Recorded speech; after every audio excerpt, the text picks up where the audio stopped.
Ladies and gentlemen, boys and girls, and lovers of drones everywhere, welcome to Thursday Night Live. Yes. Two Kens for your viewing pleasure. Hello, Ken. Hello, Ken. Hello. And boy, howdy, we have a lot to talk about tonight.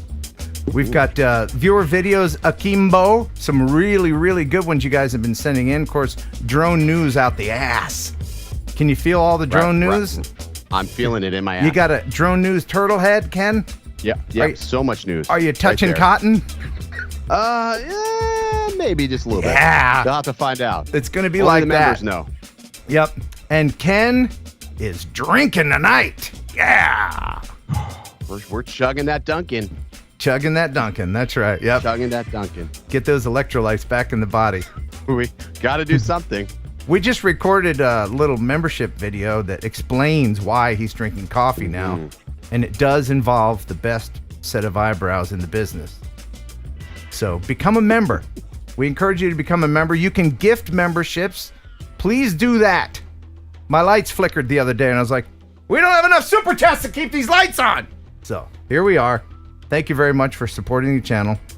And tonight, we've got a guy who is an outlaw. His name, Paul Brown. He's the rootinest, tootinest, drone shootinest guy this side of the turnpike.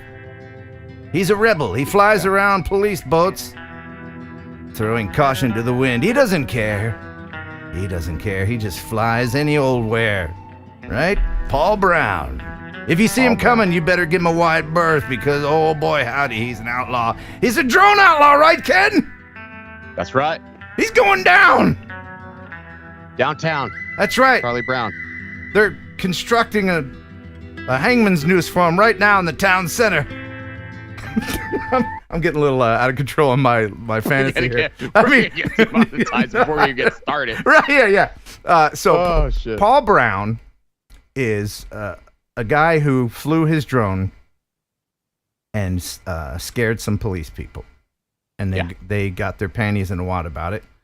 And did I cover it? Is that pretty much it there, Ken?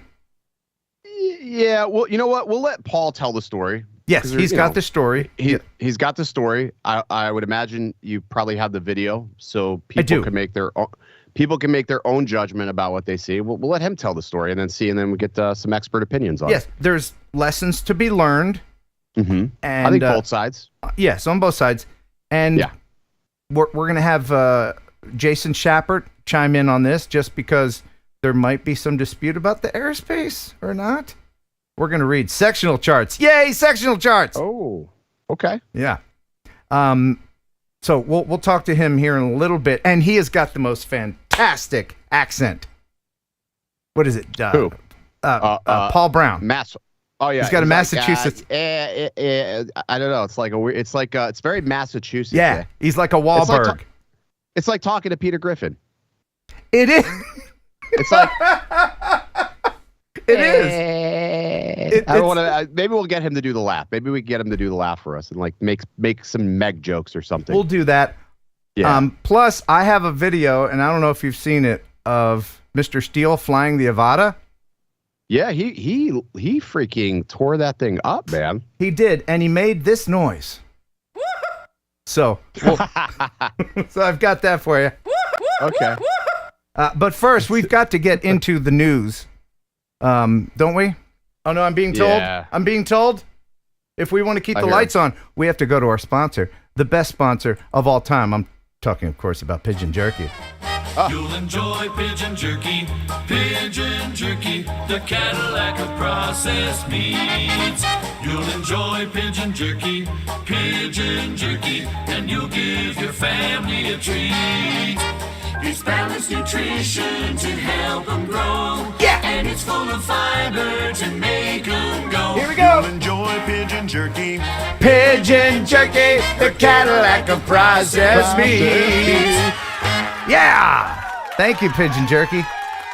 A T&L snack since 1977. It's been a long time. That's a Pigeon Jerky on the flight today. Absolutely. Yeah. So what's new with you, Ken? You just went to a DJI convention? I did. I was at DJI Airworks from Sunday to today. So I just got back from Las Vegas today. So if I'm looking rougher than I normally look, which is pretty rough already, times that by 2. That's the reason why. But yeah, DJI Airworks was happening, and this is their commercial event. There's nothing happening really for consumers, but I think a lot of the things they were discussing, showing, were pretty interesting. And I think the most interesting thing was the DJI dock. I thought that was pretty cool. Right, that's the guy who comes by and fixes all your broken drones. He makes house calls. He's got like a little medical kit with new motors. No, not doctor, no. It's not a drone dock. No, like a dock, like a DOCK dock. Oh. I'm relying on Jeff maybe to pull up a video, snag a video. No, you're not. I'm seeing him in the background. He's like, I got nothing. I got nothing. Did you get any new stuff? Did you get any stuff? Did they give you anything? I got a pen. A pen? I got a really cool pen. I got a lanyard, memories, a receipt for the Bellagio valet at 3 a.m. Did you gamble when you were in Vegas? Yeah, I'm a poker player, so I always play poker when I'm out there. I played poker when I could. I mean, I was trying to focus on the convention, but I was also trying to be a bit of a degenerate when I could. So, priorities. Did you win? I did. I won a little bit of money. Oh, my goodness. Well, that's good news. And speaking of news, it's time for...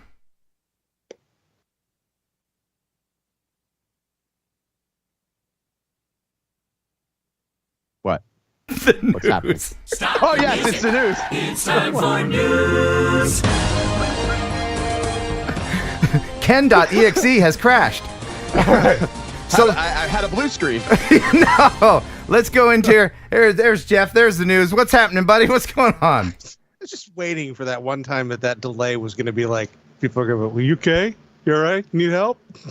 That was all on me, though, this time, Jeff. That's all right. So first in the news, we have in India, there is a major push by the Prime Minister to start using drones more effectively. And he is really pushing companies to find new ways of using drones. This particular drone is called the Jedsi delivery drone. And this was put out to deliver packages and do courier work for the Indian government and the military. This is a really interesting way of delivering with a drone.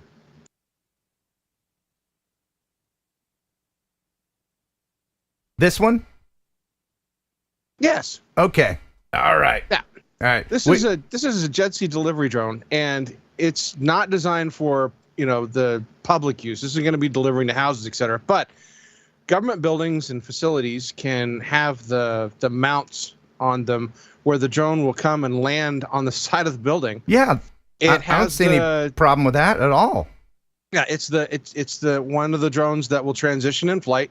So it has a very impressive range. But what's interesting about this is that it's an autonomous drone. But when it comes to the location, the center portion of the drone is where the packaging is. And in this particular case, I think this one they're demonstrating it carrying medical supplies. Right. But when it approaches where it's supposed to land, this is where it gets really interesting. And I just wanted people to appreciate this, because I would love to know the engineering that went into this. All right. So it's there at your window. You got to make sure the props are off so that you don't lose your fingers. Okay. So you can never say, "Hey, Timmy, go to the window and grab my whatever the hell." Right? Yep. Okay. Yeah, it looks perfectly safe. This looks like it'll definitely happen. What do you think, Ken? Definitely, right? No, I'm not seeing that happening, man. It's not gonna happen. I mean, that just doesn't look like a good idea. Nope. Could you imagine that thing crashing or losing its payload, which would, in this case, blood, and it just smacks somebody's car as they're driving? Could you imagine the hysteria? Yeah. I mean, that kind of drone for hospital to hospital. Yes. I mean, I think it's cool. It's cool. But the delivery process seems a little unrefined. I mean, and it seems very limited as what it could carry. I mean, it's interesting how it's docking. It seems like it's using magnets or something, Yeah, I mean, maybe they'll use that technology Yeah, for other things, but all this stuff, man, all this, it's just not, we're never going to have home drone delivery until there's a new propulsion thing that's safe. If it's propellers, and while the lawyers are still alive, it will not happen. It just will not happen. I don't think it'll happen in our lifetime like we would want in the capacity that they're trying to test and trying to prove. Or it may happen when we're feeble-minded and then we no longer have a say. I mean, maybe at some point, or who knows, maybe they get bored with the idea of doing delivery this way and they just teleport shit. I'm in favor of teleporting things. Oh, I'm all for the teleport. Is a lot safer. Yes. Like, Absolutely. What could go wrong there? Nothing. Leave our airspace alone. Just learn to teleport things and break down the molecules and send it across the airwaves. That's a lot safer. So drones, that's where I'm at. teleportation. Yeah.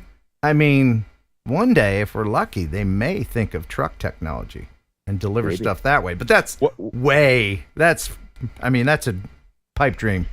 Hey, Jeff, you got another story to teleport this way? So, in Ukraine, the contest between the Russians and the Ukrainians for using drones continues, and the drone community, or I guess not the drone community, but the security community has made available to the Ukrainian military the Skyswiper anti-drone gun. The Lithuania-based company NT-Service has developed a portable device to counter hostile drones, the Electronic Drone Mitigation System. In less than a minute, operators can be ready for action.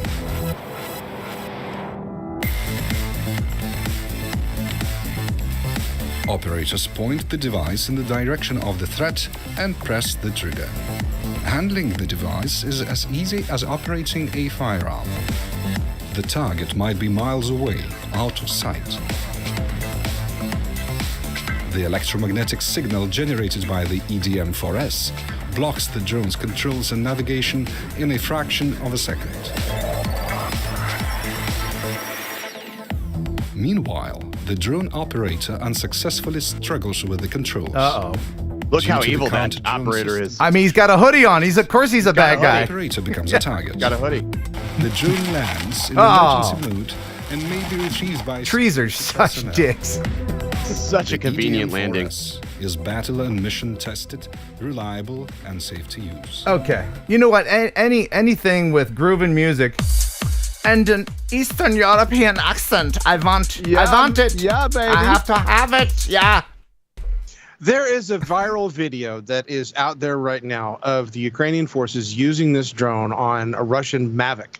And they fire the gun at the drone, they draw the Mavic to them, and they actually bring the Mavic down to the point where it's within hand's reach, and the troop reaches up, grabs the drone, flips it upside down, and then has his prize. And it's just, I mean, I'm glad to see that they're using these because obviously they could turn that drone around and use it themselves. It's an interesting way of being able to change the way of the world works. And by the way, Joshua Bardwell is watching. The know-it-all's watching. Oh my goodness! Thank you, Joshua, for the $10 super chat, man. Appreciate that. Wow. All right, so straight out of a movie.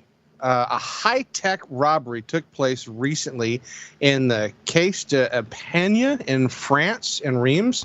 The thieves were able to steal 150,000 euros or $147,000 from an ATM in the French city of Reims without using explosives. The criminals managed to do this by flying a DJI mini drone into the technical room via a ventilation duct. What? And then pressing a button with the drone that was used to open the door from the inside, allowing them entry into the bank and access to the money. Hold on. They pressed a button with the drone? They pressed a button with the drone. They deserve the money. Just give it to them. Yeah, I mean, who does that? Who just This was in France? This was in France. This cannot be true. This cannot be true, Jeff. To determine exactly where... To determine exactly where the button was, the burglars first used a mirror on a telescopic stick, and the whole robbery took 10 minutes. Wow. This is unbelievable. Oh, yes. Ken, if you're going to do your French accent, then I give you this. Go ahead. I mean, You're trying to tell me they robbed the bank with a Mavic Mini? Yeah, unfortunately, the 4 suspects were arrested soon after. One of them was actually a person that worked as a mechanic for the company that maintains the ATMs used by the it's bank. an inside so it's job. an inside job. Of course. It was an inside job. Well, you know Wow. what? If they used the Nevada, they wouldn't have even got that far because they would have heard him. Yeah. Yeah, the Mini's kind Lot of of- quiet. That was a good drone to choose for that type of robbery. So if you want to rob a bank, you use a Nevada. Or no, not a Nevada, Mini. A Mini. Oh, definitely a Mini. Mini. All right. Okay. And All right. speaking of criminals, I have a follow-up on a previous story that we did out of Fort Worth where a person had flown a drone into a prison yard. Brian LeRae Henderson was arrested and charged in August for the crime of flying his drone into a federal prison with contraband. He pled guilty on October 5th, and he flew methamphetamines, THC, tobacco, cell phones, and MP3 players into the prison. He is going to face 20 years Wow. in prison. 20 That's years. pretty crazy. That's crazy. Yeah. Mm. So, and of course, 5 more years for serving as an airman without an airman certificate. So, Because it was a commercial delivery, right? yeah, it was considered a commercial delivery. Oh, see. You guys are over here. Drone delivery is never going to happen. It's been happening It's in been prison happening systems for a long At time. prisons forever. They were the pioneers of drone That's delivery. right. Forget keystring. Keystrings for suckers. Put it in the drone now. Take it out of your ass and put it in the drone. Send it. All right, so I believe it was last week we had photographs of an uncrewed surface vessel, or a USV, that was found near Sevastopol, Crimea. And it's been determined that that is actually a motorized explosive boat. It has a section of the front of the ship that is a trigger. The thing is completely covered with explosives. Recently, a very important bridge was destroyed, linking Russia in the Crimea area. And it wasn't determined, and it's still sort of up in the air as to what caused the actual explosion. But in this video, it is thought that one of these boats performed this task, because in the very first part of the video, you see a wave under the bridge just prior to the explosion. Oh, yeah. And that wave, they believe, is the boat coming up and You can hitting see the it. side of the bridge. Yeah. And then what happened is the explosion here then caused a secondary explosion of a train on the upper bridge, which caused a whole nother mess. But that whole section of the bridge is gone. It just completely fell off. So that's a major hit for them, because that's one of their major supply routes for bringing troops and equipment and stuff into Ukraine. So these USVs may very well be a reality, and the one that the Russians actually found the other week. They blew it up, I think, right? They dragged it out there and they blew it up. Yeah, they dragged it out and blew it up. So I'll be intrigued to know if we're going to see more action from these little devices, because there's no information as to who makes them. I mean, this is something that's completely under the radar. Nothing like this has been seen. There's no company that manufactures these things, so it's really interesting. Could be like a Cuban design, because the Cubans used to do that as they smuggle drugs from Cuba to Miami area. They would use these. They were just slightly under the surface. Yeah. Oh, But they were manned. They were manned crafts, but still, it's very similar though. Yeah. All right. So straight out of a Terminator movie, a recent viral video has shown up in China of a gun-toting robot dog being dropped off by a drone. Have you seen this, Ken? I have not. Seen This is insane. Watch this. This is produced by the China Kestrel Defense, and it is the stuff of sci-fi nightmares. Yeah, this is some nightmare fuel right here. All right, let's see what the dog looks like. We'll judge. And the dog's got a gun on it, right? Yeah, it's a militarized. Whoa. And it's one of those. It's like the Boston Dynamic dog, but it's got a gun on it. It's and not the drone dancing. comes and drops it off. Right? Yeah. This looks like that black. This reminds me of that Black Mirror episode. Have you ever seen that episode? Yes. Little, what a great man. episode. What a great series too. But Yeah. Freaks me out. yeah, that's In the video, people have been able. It's not really clear, but they have been able to make out that somewhere on the drone it says Bloodwing. Bloodwing.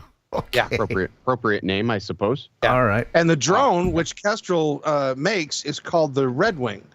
So, go figure. They've militarized their Red Wing delivery drone with a robot dog with guns. So Interesting. there you go. All right. So, let's say you're a drone pilot, or actually, let's say you want drone footage, but you don't have a drone, right?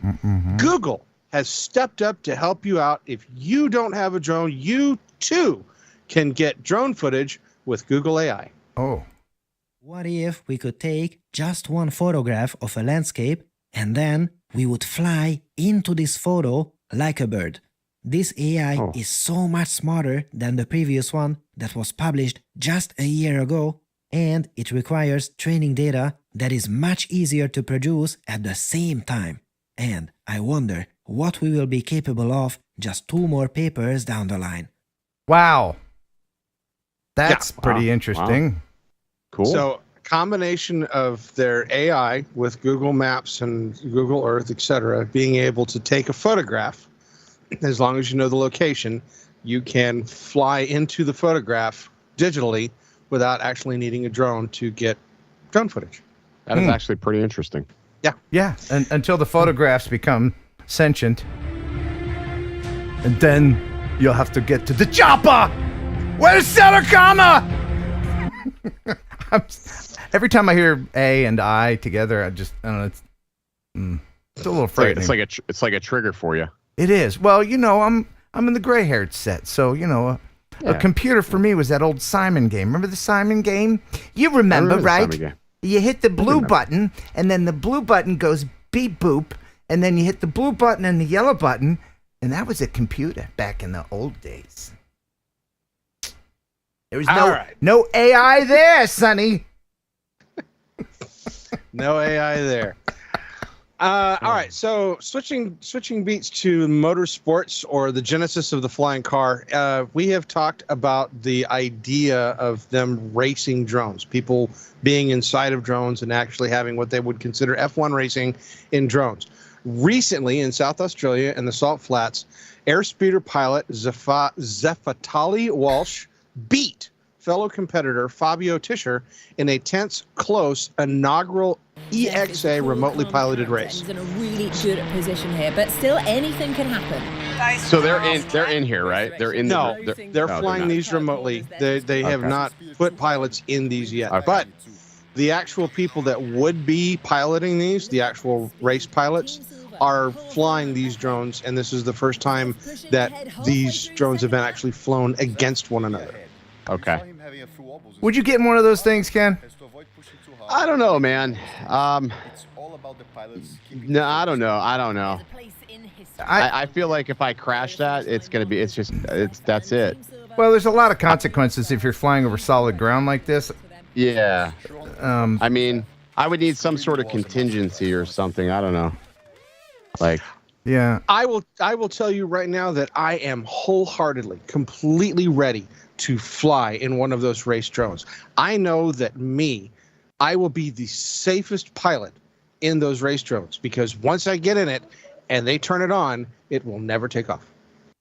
And you have a built-in airbag. that is a true statement, Jeff. I could just see you hopping in there, helmet and Speedo. Yep, and it would just sit on the ground and never leave the ground. But so you know what? As far along as everybody thinks we are with drones these days, we're still in the infancy of all of this. Yeah. As indicated by, drone laws and everything changing from minute to minute.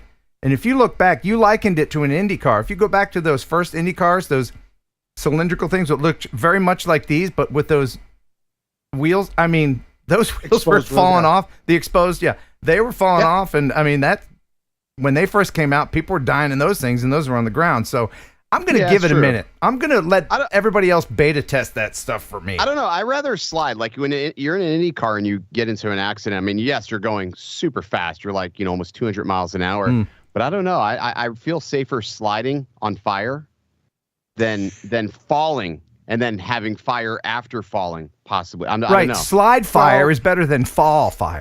Yeah, I'd rather slide than fall. Let's make a comparison, though, because we also have air races.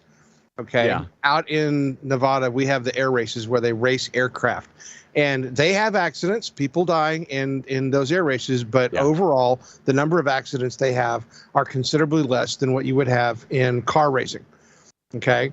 Because you have more room, you have more space, and the speeds that they're working at, they have the ability to stay away from one another. Whereas on the race courses, cars primarily are hitting one another and then causing accidents. That is true, but I think when you look at it in a term of like abundance, in car racing is a lot more abundant. It's happening more frequently than, let's say the Red Bull races or something like that. And with Red Bull, they're racing against time. I think it would be safe if you're racing against time and they had some sort of safety net for these pilots to where, okay, hey, this is where we're going to race. We're going to race these here, and you're going to be this far above, and maybe over a stretch they have like almost like a netting that can snatch these. So like if they're hitting the ground, they're not like, they're not killing their pilots. Oh, I just had an idea. Airspeed drone guys crash up Derby in the air. Okay, future sport. We're not going to follow. No? Yeah, I don't think we should follow up with that. That's a terrible idea. Okay. But going on the basis of what Ken said earlier about the fact that the early race cars were small, little tubular cars that had exposed wheels and they were very dangerous, and these follow along the same line. On that vein, as this matures, if you can imagine a racing drone, but set up like an F1 McLaren, where it has a larger body and it has more power and it flies faster and it has more safety features in it because it's a larger body aircraft, then you're talking about some fun stuff. So yeah, it is interesting to see that though. Yeah. All right, so back on Ukraine for just a moment, because I want to share with you guys something that I thought was a little different and strange. Yeah.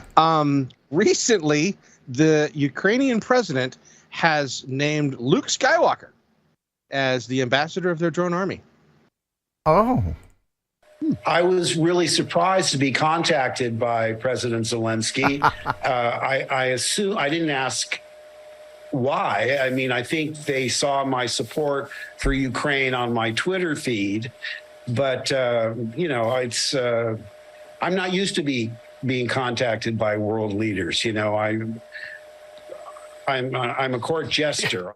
Drones define war outcomes. They're essential for Ukraine to protect their border, to protect their citizens. Interesting. How'd that come about, and why?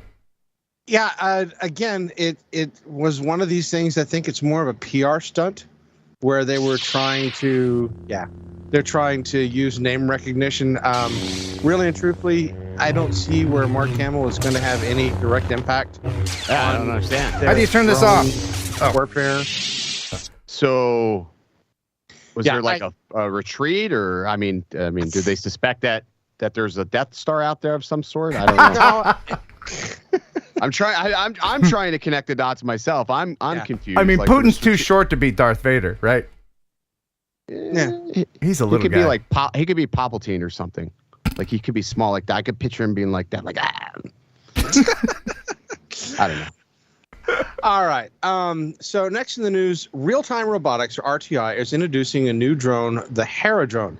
And what's interesting about the Hera drone is that heavy lift drones, we normally see these things, and they're monstrous drones that, they bring in and like multiple boxes and they assemble, etc. Right. This is the first heavy lift backpackable multi-rotor UAV, and it's going to be introduced at the Dubai World Trade Center on the 10th and the 14th of October. Okay. Is this a toddler lifter?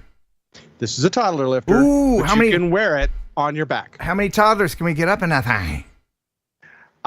Let's see. This is able to lift 33 pounds. How much does a toddler weigh? I've never had one that I know about. Yeah, I I would say that a very small toddler would weigh more than 33 pounds. Oh, really? Yeah. But this particular drone is able to lift 33 pounds. It has an M61 Gremsy gimbal. It has VN Sight dual cameras, including the Sony FCB EV9 D500 and the FLIR Bosun 64x512. And I'm looking to see if it has any information on range. I don't see information on range, but this thing is just covered with sensors. It has loudspeakers, lighting, SIR kits are available for it. I mean, it is a multi-purpose drone that you can fold up and wear on your back. How much? They don't have a price listed here for it. I'm guessing it has a comma in it. It's going to be at the Dubai World Trade Center, so it's definitely going to have a comma in it. 2 commas. 2 commas, yeah. Yeah, anything in Dubai is going to be multiple commas. Right. All right. So the Crevcourt Police Department released recently a drone footage for the apprehension of 2 teens that were caught breaking into cars. This video released by the Crevcourt Police Department shows 2 suspects running from police through the Westchester Estates subdivision off Ballas Road. Those suspects glowing white against the darkness as the department's drone leads officers on the ground to the arrest. We got the drone up in the air after we had found the vehicle that was unoccupied. So we knew that we had people in a neighborhood, which is a public safety concern. Police arrested an 18-year-old and 13-year-old after they bailed from a stolen car in an attempt to evade police. The drone ensuring that doesn't happen while keeping officers safe at the same time. That's a good news story. That's a good news story, and drones are doing well. But I have to go back to the thing we were just talking about. Drone Slot said the average toddler weighs 21 to 33 pounds. So I imagine there's people out there Googling, how much does a toddler weigh? You know that's going to be in your Google search history now. Yeah. That's something that the government will news. That's good. Yeah, yeah. So that's the reason why I don't Google that stuff. Yeah, that drone can lift 1 toddler. Toddler tested, mother approved. There you go.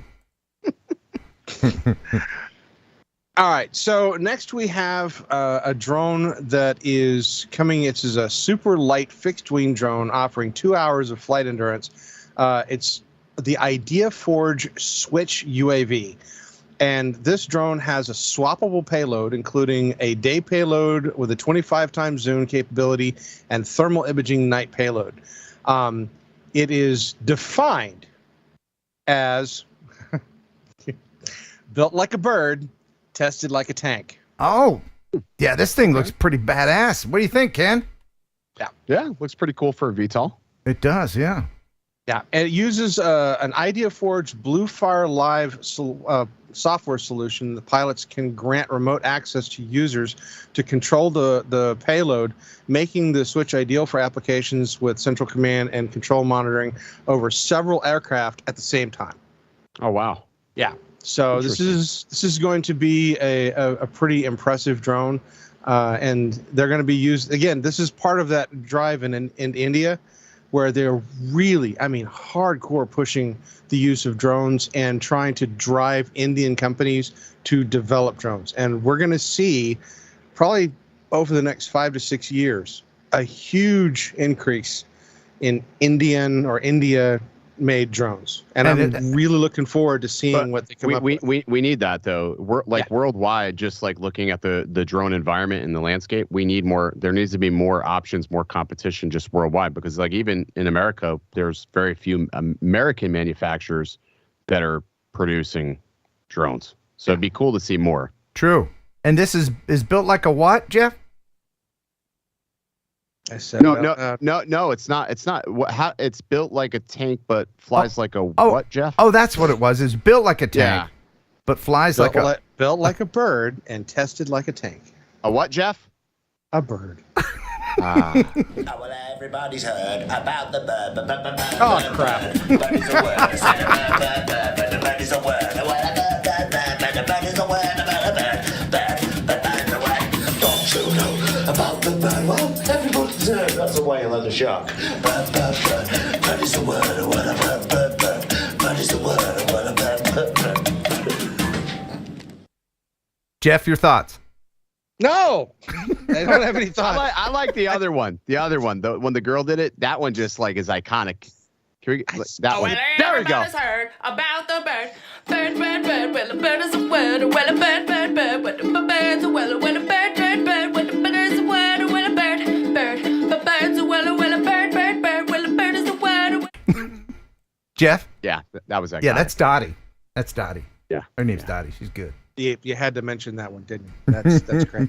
But you know what, Jeff? I could just see like it's, it like sears just into you just a little bit. Remind me later on when I have an opportunity to throw you under the bus that I do it. I know you will. I know you will. He avoids stories that mention the word. Yes, absolutely. I have. You do it every time. Run away from stories that have anything associated with that infernal animal. All right. So what animal? What animal is that? I'm not going to say it. Okay. United States Army is set to acquire the Israeli Smash 2000L anti-UAV system. Oh. This particular system is not a traditional anti-drone device. This is actually a optical system that is designed to fit on existing rifles. Nice. That is called a smart shooter. And essentially it allows the scope to lock onto the target and using image processing and artificial intelligence tell the shooter where to aim to hit the drone. And it is touted as a one-shot, one-hit capability. Okay. Has anybody else other than me noticed that whenever these companies want to do a demo video of them destroying a drone, it's always a Phantom of some sort? Yeah. I think it's the most iconic drone. Like it is. When you think about it, it's an iconic drone. Like if you ask anybody and you hold it up, they'd be like, "Oh, that's a Phantom." Right. Yeah. And it's also kind of bigger and a bigger target, I guess, and cheaper at this point. But by the way, I gave my dad a Phantom Advanced. Oh. Okay. Yeah, and he texted me. He calls me Ace. Hey Ace, I'm gonna fly that drone. Okay, Dad. 10 minutes later, crashed it into a tree. Ha ha ha ha. I would have given him a toy drone if he was not going to be serious about it. I was kind of butthurt about that. Yeah. Come on, Dad. Okay, so to help Ken out because he loves talking about delivery drones, the next story is associated to the Wing aircraft. Recently, a delivery drone crashed and burned after flying into power lines south of Brisbane. Now, when it hit the power lines, it left thousands of people without electricity.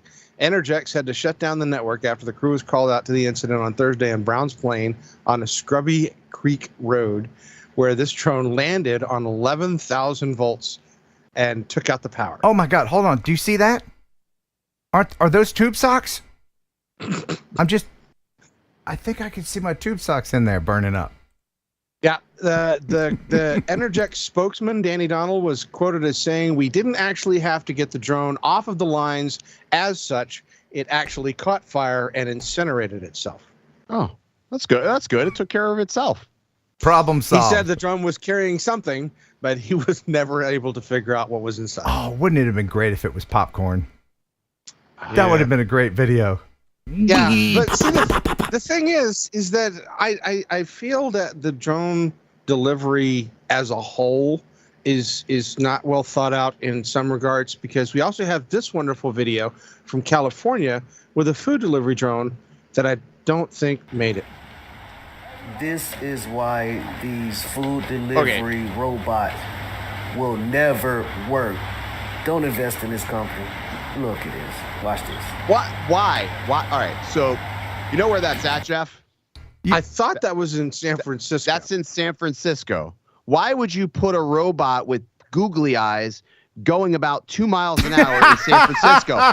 I'm telling you what right now.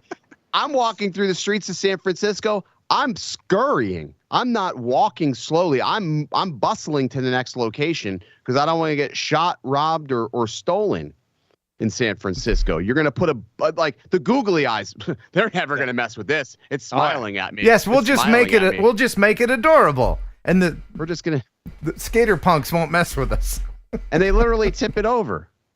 Yeah. Could you imagine? Yeah. Could you imagine what the robot is saying as it's getting tipped over? I could just imagine Johnny Five or something. Mm-hmm. No, please stop. As they're kicking it. Bleep blorp. Oh, yeah. Thank you, sir, for getting in my way. If you please get out of my way, I will continue on. This Looks is like why a Yeti we on wheels. It's a Yeti on wheels. This is why we that can't would work in Florida. have delivery drones in the air, on the ground, in the water, because there are yahoos like this. Because the people that put together the technology, and you have to admit the technology for that was probably pretty outstanding. A lot of programming, a lot of thought went into it, and engineering and everything. But those smart egghead Mensa types don't think about the yahoo with the skateboard and the overalls going, "Hey man," bloop. They don't think about that, and that's why it will never ever work. I mean, that could work on like a college campus, like a refined, like maybe MIT, where they're like, oh, look at this wonderful piece of equipment strolling to provide me Grubhub. I shall wait for it, and that'll work there. But you can't put that just anywhere. You can't. It's like if you put a butter churner on Times Square, it's going to get broken or stolen. Just leave it on the Amish 100%. farm, and it'll be fine. It's all about whatever environment the stuff's in. Yes, I agree. All right. So, Ken Dono, do you ride motorcycles? I have not. I'm really bad on drones and just vehicles in general. Could you imagine me on two wheels, Jeff? Well, the reason I ask is because I have rode, but it's been quite some time. I ride motorcycles. Ken Heron is well known for his love of motorcycles and speed, and a Japanese company, ALI Technologies, who is associated with Mitsubishi Electric and the millionaire footballer Kazuki Honda, have introduced the X Turismo limited edition flying motorbike. And this $700,000 hover bike will be available for sale in the United States. Wow, $700,000. Yeah, it's $700,000. That's a lot of carbon fiber. It's not a motorcycle just because you can straddle it. It just doesn't look sexy. It doesn't have the same appeal. Like, I'm just saying, like that doesn't flatter anybody right there. I mean, that's a wave runner. That's what that is. You can straddle a wave runner too. I don't know if I'd be good with that. Could you imagine that going down the road? I don't know. Well, they're hoping to persuade wealthy consumers to swap out their supercars for this hover bike, which goes on sale October 26th. The only people that should buy one of those is those guys buying the freaking Can-Ams. What is even a Can-Am? That right there is for somebody who drives a Can-Am. I didn't want to say anything because I know my audience. There's somebody there with a Can-Am in their garage, but just know, please don't unsubscribe. Just know that is not a motorcycle. That is a snowmobile. Okay. Oh my God! I'm not associated to this conversation in any way, shape, or form. I disassociate myself. They took the snowmobile thing off. I instigated that conversation. I went there. All right. So finally, in the news, this really isn't news. This is just absolutely pure entertainment. Every year, Halloween rolls around and people come up with new and fantastic ways to decorate their houses and put it to music. This year, somebody went all out because not only did they decorate their house, not only did they put it to music, but they used 400-foot-tall Halloween lights with drones. Yes, and I had to switch the music out because I can't play Metallica Master of Puppets and not get a copyright strike. So I did switch it out for the 8-bit edition. Lars will come after you. Right. This is going to sound like an 80s video game, but it's still cool.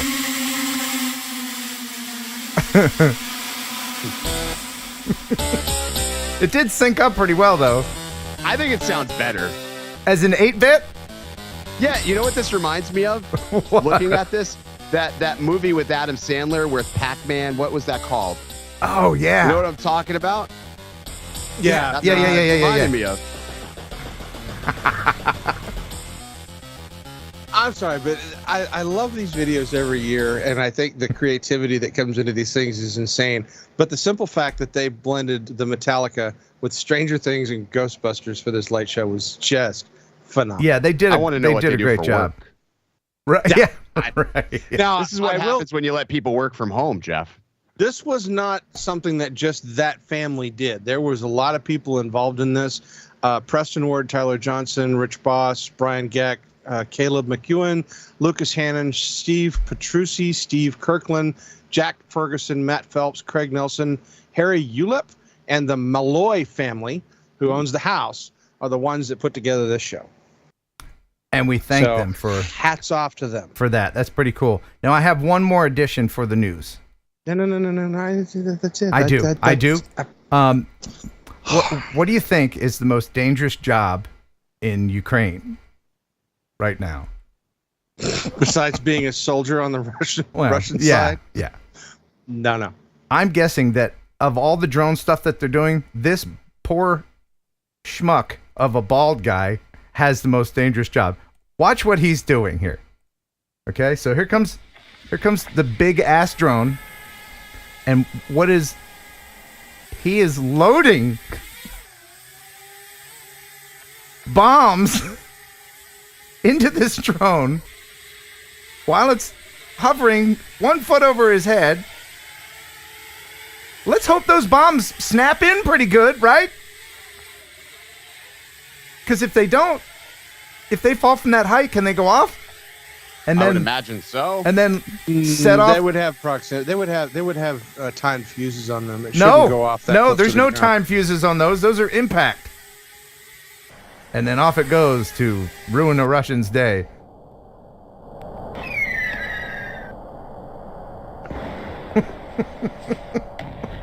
Oh wow. Yeah. So that is dangerous. And you know, these are ordinary citizens a lot of times over there. Yeah. Just like this guy could have been a CPA a year ago, you know, and now he's loading these bombs in a drone hovering around. That's, you know, hats off to those that's guys. one of those things where the Ukrainian military comes along and is like, "What do you do for a living?" And I'm a CPA. Well, we don't need CPAs right now, so you're not important. Put the bombs on the drone for Put us. the bombs in the drone, yeah. Awesome. Yeah. Well, Jeff, thank you very much for all of that news. That was a lot. That was a lot. Yeah, he did say it was a shit ton of news. It was a shit ton of news. All right. Thanks for I want to let you know. by. Now The get turtle's out. no longer peaking. Oh, good. See you later, Jeff. Bye. All right. So now, I didn't mention, but we do have the weekly Beauchart coming up. Okay. And you want to do a weekly Beauchart now? Because I'm not. If you wait till too long, like sometimes it's better to rip the Beauchart off quicker than let it linger. Right. You never know. Oh man, frickin' Skype. That's Skype. Yeah. Oh my gosh. All right. Ken, do you have a joke for us? I knew you were going to ask me that. I don't, I'm a situational jokester. I look at situations and then I just make fun of something, Okay. I don't have a joke, Well, that's all right. I'm a sarcastic humor guy. I understand completely. I'll tell you what. I screwed up so bad in Vegas this week. Guess what I did for my wife, Ken? What did you do? I bought her a vacuum. So you screwed up again. I screwed up again, so I bought a vacuum. No. You screwed up when you bought the vacuum. Yes, I screwed up when I bought the vacuum, but I bought her the vacuum because I thought that would make her happy. Really? Yeah, I know. I bought it. You know when you buy something, you're like, I'm doing something so freaking nice, and I bought her it, and then I thought about it. I was like, that may not have been a good idea. That's not a nice thing. That's like, hey, honey, I bought you an apron. But it's nice though because it does the hardwood floors. It's like, yeah. Is that for her to use, or is that? No, it's for her. It's for her, not for me. her, not for you. Floors. You don't do that. No. I don't clean floors. I just thought it was a nice gesture. Do you know what Kelly Green bought his wife for Christmas a couple years ago? What did he buy her? New tires for her car. But that's thoughtful. Tires aren't just black and round, Ken. They're not. They have to grip the road. They have to maintain traction. They're the most important piece of the vehicle besides the brakes. Right. Besides the brakes. Now we have like a 98% male audience. Does anybody else think that buying a vacuum for the wife is a good idea? Or maybe you should have gotten her a dishwasher or something, I was saying, they had those Prime Day sales, and I was like, you know what, this is really great. I'll get there before I get home. That I did not. I didn't think it through really. I like when you're in Vegas and things are delirious, you think normal things sound good, and then it's like, it's probably not a good idea. What did she say when you gave it to her? She reminded me that this was like Mother's Day, like 3 years ago when I did the same thing. You replaced the vacuum cleaner that you bought. But to my defense, we didn't have wood floors then. See, different. It's different. Wood floors. This one. Did you see what Fly High FPV said to Buyer? I did see it. What did he say? Buyer panties. Panties. I mean, it did. Yeah. I do mean, you do that too? Like, you could buy some stuff on Amazon. Mix it up. I don't think I would buy a significant other intimate. No, it's panty. it's better. It's better because if you don't like it, you could try it and then just return it. Amazon's got the best return policy. They do. That's what I did with the Air 2S. And they have like this 30-day buy and try. So you're like, here, you screw up the size. Here, sweetheart, try this on you. It comes in the mail. You can address it to them, and they're like, open it up. They think it's like something amazing, and then it's just intimate wear. Okay, we're gonna try to change the subject to save your marriage, but while Fly High is watching, I'm gonna play this video, and then we're gonna call Jason Shepard, and we're gonna call the outlaw Paul Brown in just a minute. But how would you, Ken, like to know how crop circles are made? I would love to know how crop circles are made. I happened to be out in the middle of BFE, Illinois, the other day, and How close are you to Illinois, though? How far is that from you? Well, I was actually dropping my car off in Chicago, so on the way back, I don't want to talk about it. But I don't want to talk about it. La la la la. I can't hear you, Ken. All right, but on the way back, okay. I won't touch it. I won't touch on it. I feel like Jeep people and Mazda people are the same. We're the same. We feel that gluttons we have the for punishment. Yeah. We got the same. Right. Yeah. But on the way back, there was a mysterious video that might explain the origin of crop circles. Imagine you're on the road in Mattoon, Illinois, and you see this over a cornfield. Right? So mysterious.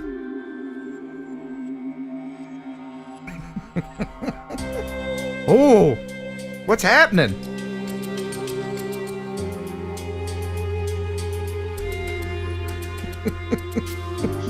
Ken, do you have these lights on your drone? I really want to get a set because it just looks cool as shit. It really does. And it's so bright. When you fly at dusk, it just looks really, really neat. But people that don't know drones in that town, that, that's beautiful what that did. That was lovely. So, yes, of course. I gotta get a set. Let me just show you how freaking bright these are. I've got like miles of these light strips. You can cut them to fit. Okay. You can go to flyhighfpv.com and get them right now. Look at. Holy shit. Yeah, right? So I'll tell you, the first time I saw this, I was at Team Drone Adventures event up in Charlotte, North Carolina. Yeah. And a gentleman there had the pink lights. He had pink lights on there. Super. He had a set of pink. He had a set of blue. And he got them from Dave. And I got to tell you, they're super, super bright. Super bright. Dave's a good guy. And you can help him out by going to his website. He's got a bunch of stuff up here. flyhighfpv.com. So, what is that? So it's either fly high or you don't buy. Fly high or don't buy. That's right. Don't buy. Yeah. That's it. There's another video I wanted to show real quick. Oh, that's right. We have to go to the Great White North for the weekly Beauchart. Enjoy, everyone. Hi, everybody. I'm Jim Beauchart, and welcome back to the weekly Beauchart. We've got a busy show scheduled for you this evening, so let's get into it, shall we? Okay. A belly button is basically a scar from when you got into a knife fight with a guy in a mask after being evicted from your first place. Ow. And now we've got a couple of jokes from your 69th favorite clown, Uncle Extra Medium. What are Windmill's favorite genre of music? They're big metal fans. Why did the man get fired from the orange juice factory? Lack of concentration. Oh, God. What's made of leather and sounds like a sneeze? Achoo! It was just confirmed. The man that fell off the roof of the nightclub was not the bouncer. The last time I was somebody's type, I was donating blood.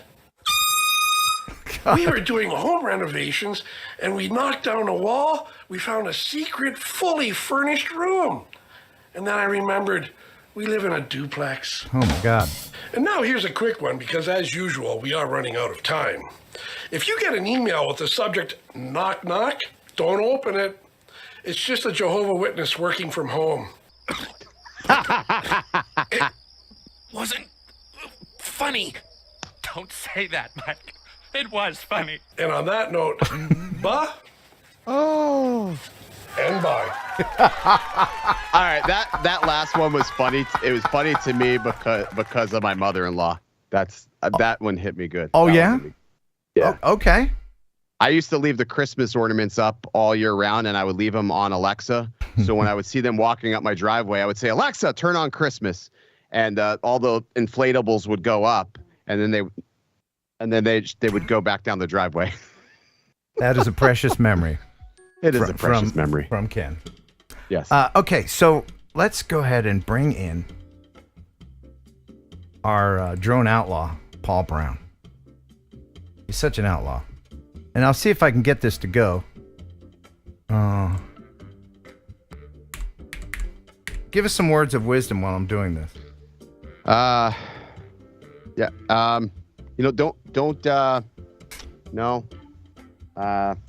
Don't drink coffee before a flight. Yeah, don't do that. And sleep.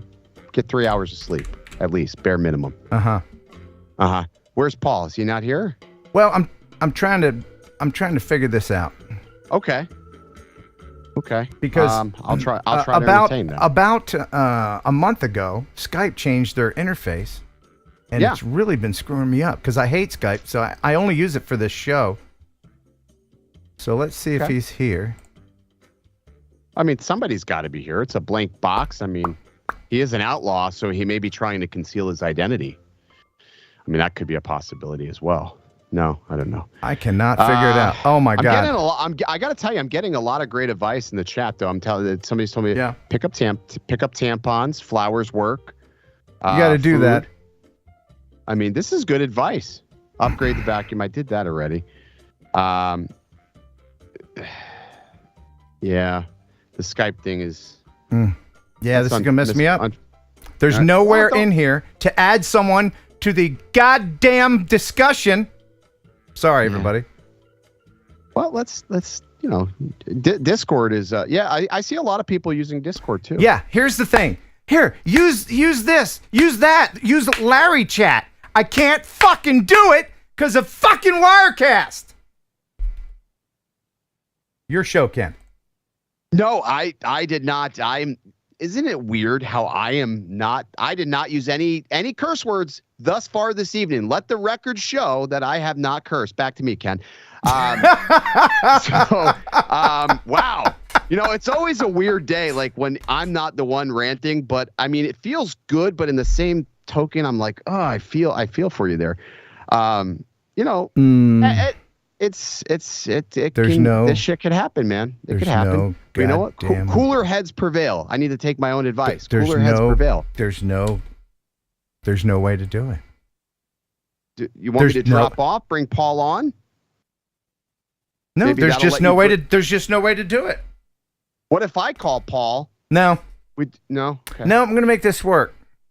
Okay, we're gonna figure it out. Live troubleshooting is the best. That's how you know you have a great Skype show. is when the you can just sort of bane of my navigate existence, and it's only used by people that still have MySpace accounts. But for some reason, hold on, I'll have to edit myself. You know what it is? It's like you're a glutton for. You're in a bad relationship. It's for this reason only that I just don't want to do the stream anymore. Fucking stupid. Fucking dumb. Fucking Skype. I mean, a bi-weekly stream is still a good idea. Maybe you just simplify. Schedule a call. Start a call. Here, I'll bring this over. And Wirecast effed me too, by the way, just a minute ago. Okay. During the Beauchart. Uh-huh. It effed me. One of the windows disappeared. Yeah. So, all right. So here's Skype. Okay. Okay. Where the ever-loving F is the effing look, you do this. Oh, add to group. Oh, well, we'll just bring in our buddy Paul. There we go. We'll just bring him in. Easy peasy. No, where? Okay. What does that say there? Does that say done? Click the done button. Just for I the hell did of that. it. I don't did know. that. Okay. Yeah, oh great, he's in. Yeah. Add people. There we go. Maybe that. Maybe try it out. I don't know. Nope, it's not. Yeah. Can we call him? Is a voice call an option? No.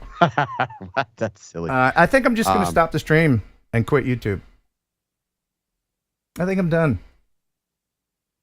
It says Paul's in here. Paul, you in here? This sounds so familiar. Paul? I feel like this is like I'm looking at me last week. Yeah, I think I'm done. I think I'm done. My face is all red. I'm going to have a fucking heart attack on this goddamn thing. Oh, this is like me. Oh, I am you, but you're me. I think I'm done. I think I'm done with TNL. No, I've been doing it for 5 years, 5+ years. Yeah. Why do I have to keep doing it? Well, we can't both quit. If we both quit live streaming, what the fuck are people gonna do on a Thursday and a Wednesday? They only need one Ken. Let it be you. I'll just do my videos. Don't pass me that buck. I don't want that buck. You're not quitting. See now he's calling. If I do that, then I'll drop you. Then he's gone. See? So I can't do that. So please don't call me, Paul. I appreciate the help, but I'm gonna have to hang up on you.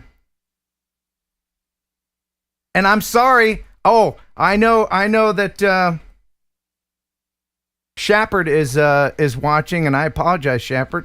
I'm gonna restart Skype. My face is red. I'm 56 years old. I'm gonna have a damn heart attack doing this stupid stream shit. So I think this is it. This is the last one. I'm done. Nobody. I got one new member. Nobody, I get what? Like, there's nobody watches as much as they do anymore. I think I'm done with all of YouTube. I think I think I'm done. I think I'm done. Yeah. Yeah, I think I'm done with it. Yep. Because I couldn't do this every week. Part of the reason why I did it bi-weekly is because it was too stressful for me, and I wanted to have a life. But I love the show. I love the show. Let's bring Ken back. So we got one. We can get one person in here.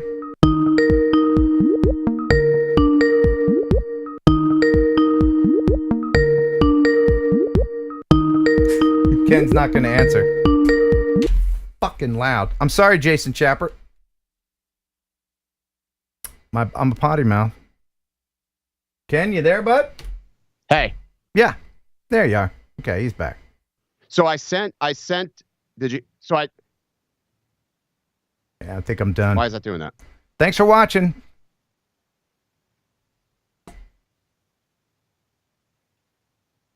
Try one more thing. Yeah. There we go. Okay. All right. Paul. Everything's going to be all right. Everything's going to be all right. Paul, did you just use that link I sent you? There we go. Hello? All right. So now you got to turn off your watching the stream, Paul. We're going to open up a hole in time. Paul, did you just use that link I sent you? Yeah. Yep. Hello? All right. So Ken, Paul, I sent Paul a link. Turn off the stream. The stream. Turn off the stream. Watch only. All right. So I muted YouTube. Can you hear me? Okay. This is why I can't hear any audio though. This is why I call people the day before so we can sort this shit out. So hey, Paul, can you hear me? Fuck. Let me check my settings. All right, let him check his settings. He'll get it figured out. So I sent Paul a link, Ken, that let him join this conversation. There's like a little invite button. Don't complicate things, please. I appreciate the help, but just all right. Can you guys hear me? Yeah. Yeah, I can hear you guys now.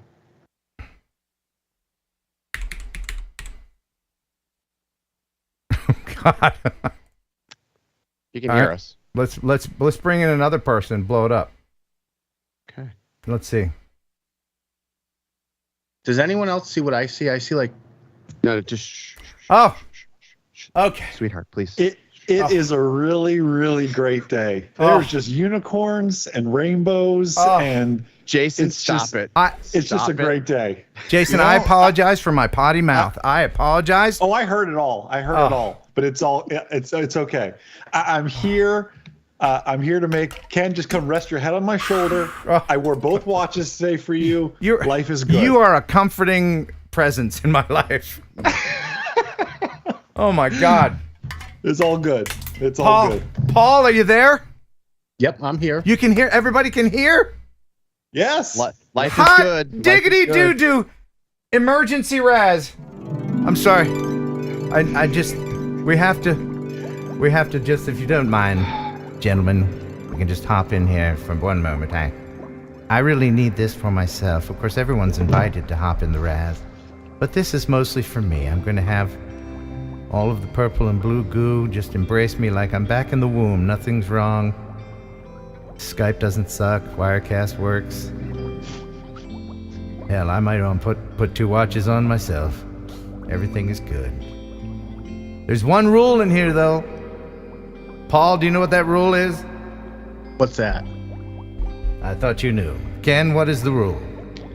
No farting in the Raz. You cannot fart. No flatulence in the Raz. No farting in the Raz. Enjoy.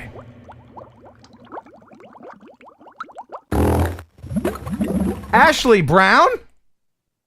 Shame on you, Ashley. Ashley Brown? Ashley Brown farted in the Raz? Wow. Goodness. Well, I thought girls did fart. Well, her name is Brown. Anyway. Ashley could be a boy, too. That's my that's wife true. you're talking That's true. about. I apologize. Is it? Yes. Is it Ashley Brown? I'm done. I quit YouTube. Boy, you're starting this real good, Ken. Holy shit. Great start. Oh, this is just off the rails, man. Wow, Ken. Wow.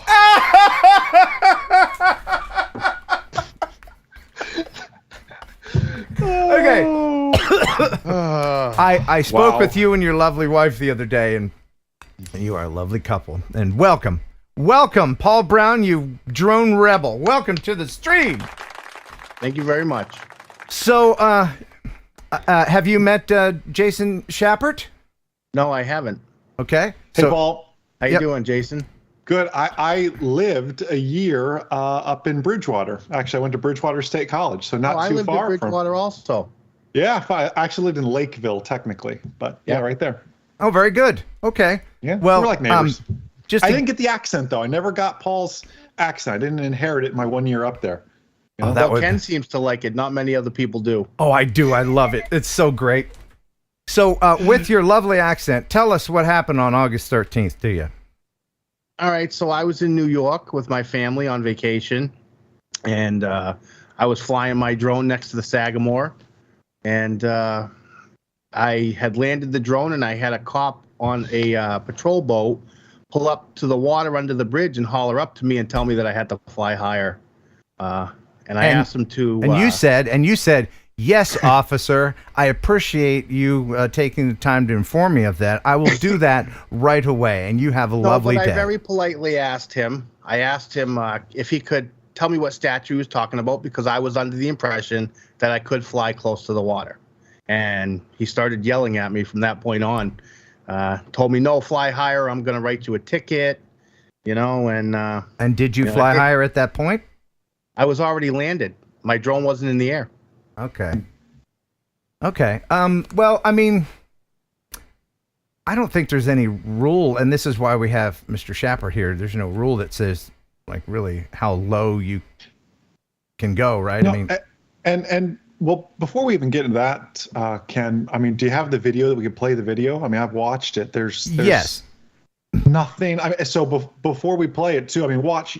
Not only are you I believe within the rules. We're not flying over boats. We're not like dive bombing boats and people or anything. The term they try to hit him with is reckless. So I guess the question is, watch the video and let the audience decide if they think it's reckless. So you were flying the the DJI FPV. Hey, Paul, I have one too, and I think it's a great little guy. Don't you worry about it one bit. Don't fun. let Ken make fun of you. Other than, Ken, I hope when you play the video, you turn the volume down, because that is an annoying whine to listen to. Well, I included the prop audio because I wanted people to be able to hear when I powered down. Good point. When I was around obstacles, I was focused on safety, and I thought that the prop audio was very important. Okay, so here is the video. And this is where in the world? This is in Lake George, New York. Okay. Up by the Sagamore Resort. And you are on the bridge there, right? On the bridge, yeah. I just passed over, me and my family. And Ashley, your lovely wife, is and the my 2 children. Visual observer. Okay. Yes, and my wife is my VO. All right. It's a lovely day for this. How long have you been flying this drone? Less than a year. Okay. I would say about 7 months, 8 months. And part of the fun is the speed, right? Well, it's the interesting perspectives that I can get that I can't get with a camera drone. Right. I think that's part of the problem, is because most people aren't expecting a drone to go this fast, and I think you probably scared the policeman. Well, and as you can hear from the audio, the DJI FPV is just such a loud This boat right here is a police boat, by the way. That boat that I just passed, that's a police boat. Yeah. I didn't realize that until after I reviewed the footage, but that's the police boat. Uh-huh. Okay, that was like I was going to ask you, is did you realize that was the police boat that you were going next to? No, but I wasn't really worried about it either, because I was flying safe. I was avoiding people and boats.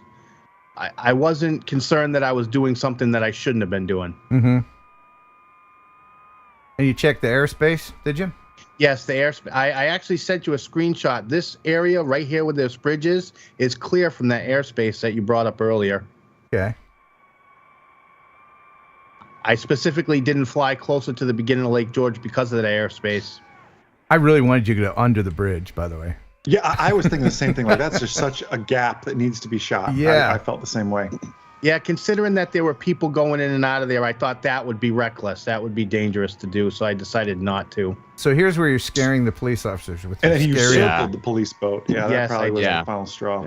Yeah. But you didn't know at the time that was a police boat. And again, I've seen nothing reckless up to this point watching this. I mean, there hasn't been a single point where I thought you're going to crash or, or into anybody or anything like that.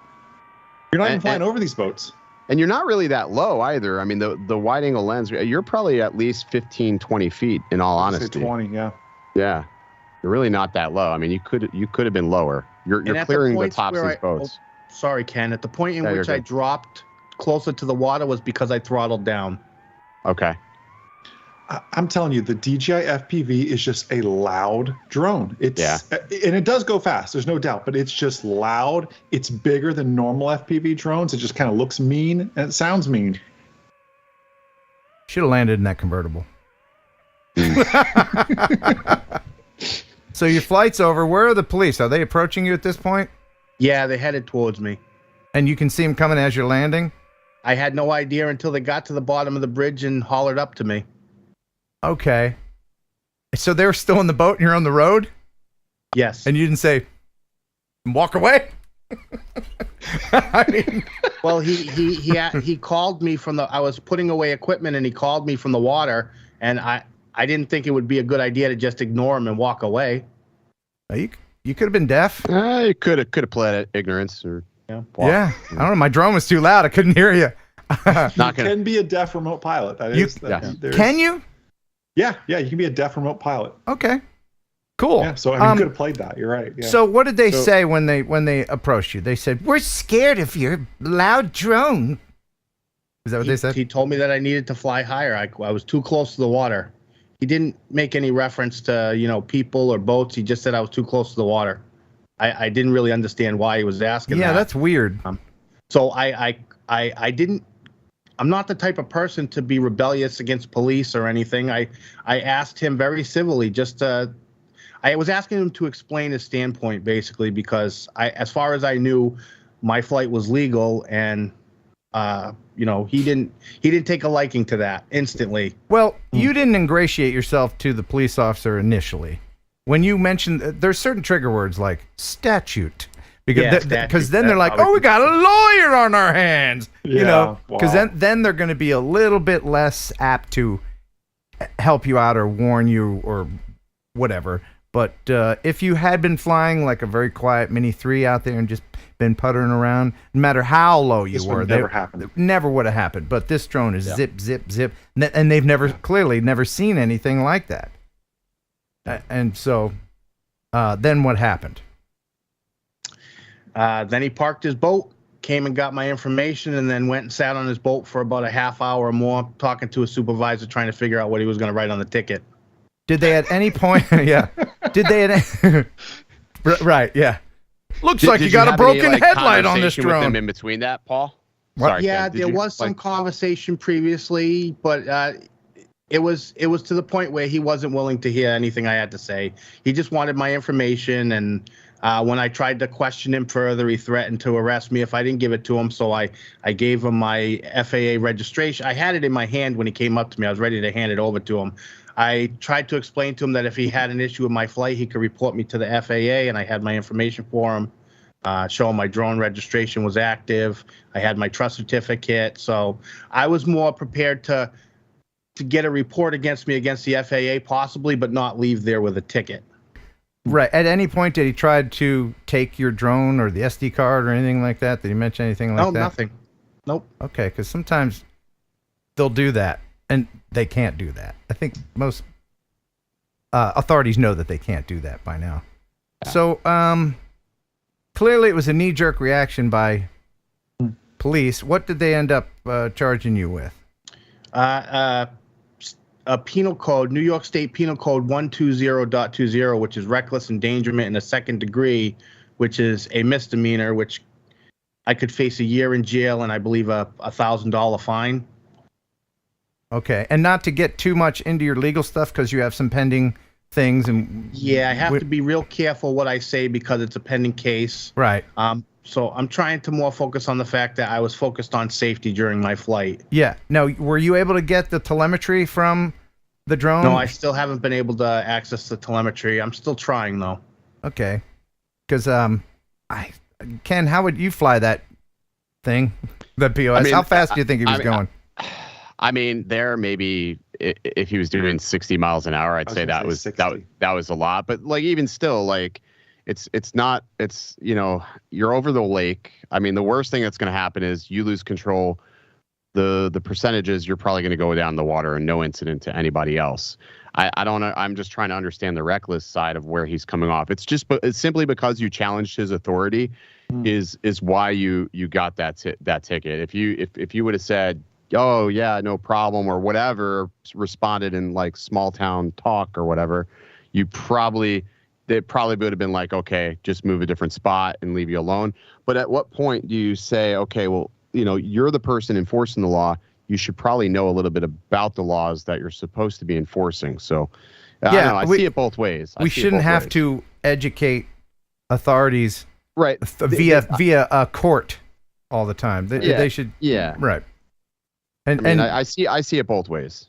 Jason, what about the whole airspace and flying? You saw it was pretty clear. Yeah, I mean, I looked at the airspace. It's class Gulf airspace for days. If you have the image there. So as you can see, I tried to put a crosshair right on the Latin lawn right there. I see that shaded magenta circle. That is what's called a class Echo transition area. Class E airspace doesn't start till 700 feet. You were in class G airspace, buzzing around there all day, had every right to be there. My question for you, Paul, was by chance it a national park or something like that? Well, there were actually rules, and this was brought up in the group we were speaking of. In the area, there is a national park area close by, but it has specific rules to drone, and the area that I was flying in was open to be take off and land from. Yeah, I was just going to ask, was the bridge where you took off from and landed in a national park? I mean, that would give him a park ranger, some jurisdiction to kind of slap you on the wrist a little bit. But it's a weird one to fight, Ken, because they're accusing him of reckless. They're not accusing him of airspace violations. Mm-hmm. They're accusing him of being reckless, right? So I wonder if you fight it, and maybe there's some lawyers out there watching. Do you fight this with, hey, I was in the air. You don't have jurisdiction of the air. The FAA controls that airspace.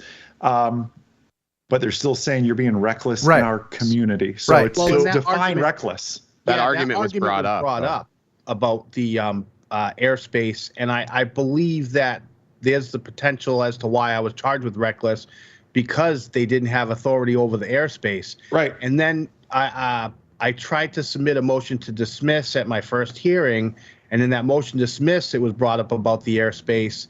And the argument from the prosecutor was, if I was to shoot, she said that my argument in the motion to dismiss was illogical, because if I shot a gun at someone else in Bolton Landing, would the bullets flight through the air then be under the jurisdiction of the FAA?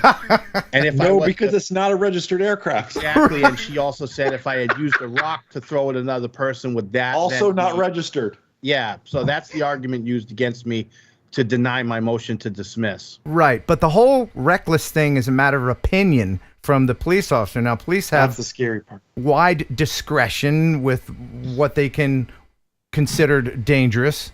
You know, if they're and that's the thing. It's the perception. The problem is he's likely, like you said, if it was a Mini 3 or something like that, his perception's different because it's docile. Right. He's seeing this thing do flip through the air, and naturally he's going to correlate that to something being reckless. Well, police officers, they see speeding cars all the time, and speed kills. Yeah. That's the mantra that they have, and so they see something that's fast. Naturally, it's dangerous. So, let me ask you a question, Paul. Has this been brought up? Because a lot of times when a ticket is written, a lot of times, and I know here in the state of Florida, a ticket can also be withdrawn. Like an officer can withdraw a ticket that they've enforced on somebody who's been fined. Like numerous times I've let's say received a speeding ticket or something. I meet the deputy, I talk to him, I explain the situation, and they can withdraw these tickets. They can withdraw tickets. I've seen this happen before. Has there been any contact of maybe mediation? Maybe this is just a situation where he's not educated enough on what you were doing, and it's just a misunderstanding at this point. Well, it's really hard to understand the ticket because he wrote me a criminal complaint and a summons to appear on a uniform traffic citation, and he was on a boat, and I was standing on a bridge, so I'm not quite sure. And the wording used on the ticket was he observed me flying the drone 90 miles an hour water level. That is all he put on the description on the ticket. Where did he get 90 miles an hour? Did you tell him that? Well, he was there. He had a partner with him, and while he was on the boat trying to figure out what he was going to write me up for on the ticket, I was speaking with his partner, and his partner wasn't, good cop, bad cop kind of thing, I guess. He wasn't agreeing with me, but he was listening to the information I was giving him. And he asked me how fast the drone could go. And I says, well, I could get the drone going 80, 90 miles an hour, but that's a legal speed limit. So that's where he came up with that number, obviously. But I was trying to explain to him that that was a legal speed limit in the drone. Yeah. These are things that they should know. And as far as reckless behavior, if you're a skilled drone pilot with the right equipment, then you can make these maneuvers. It'd be like, IndyCar drivers. Are they reckless? If they were driving like a PT Cruiser and the rest of everybody else had an IndyCar, then the PT Cruiser guy would be reckless because he has the wrong equipment. So that could be an argument for you as well. It's a matter of opinion. Yeah. I would, when you go to court, talk with your lawyer about that. I'm sure he's got some kind of strategy. Yeah. And can we mention how people can help you? Sure. Would you like that? Okay, you have a GoFundMe page to help you with your court costs and your lawyer fees and everything, and there's a link in the description. Yeah. Right. I actually am in the process of trying to find an attorney I'm trying to find an attorney that's versed in drone law, and I contacted one today, Andrew Stengel out of New York, but he's in New York City, and if he was going to take my case, he's going to charge me 4 times the amount of his normal rate. So, not really a good choice there. I think I need to find someone that's gonna, So if anybody in the community knows a good attorney that handles drone law, that would help out also. Yeah, it's pretty specialized at this point. But it is important for precedent to be set. And, maybe something like this can get enough attention to where that police department will educate their officers. Because, I mean, it's kind of embarrassing. Like when Ken was talking about retracting the ticket, he sounds like the kind of cop that's not going to do that. Yeah. You know what I mean? You got to give everybody the benefit of the doubt. Like sometimes after the dust settles, like obviously cooler heads prevail, in a situation like that. I mean, you could have, Paul's obviously confused why he's being approached. The cop feels like he's being challenged. After the dust settles, maybe there's a little bit more rationale behind the scenes that he would do that. And it doesn't seem like it's a large enough town where if he did revoke that, who's to know? The only people would know would be Paul at that point. Nobody else has to know, what happens. I would say it's always worth a shot to go that route. I mean, you have nothing to lose at that point, but I wouldn't make a deal because I mean, I didn't see anything reckless about that, and his perception shouldn't be final. That's true. Yeah. But we're all drone people, and we've seen the capabilities of all. We've seen FPV.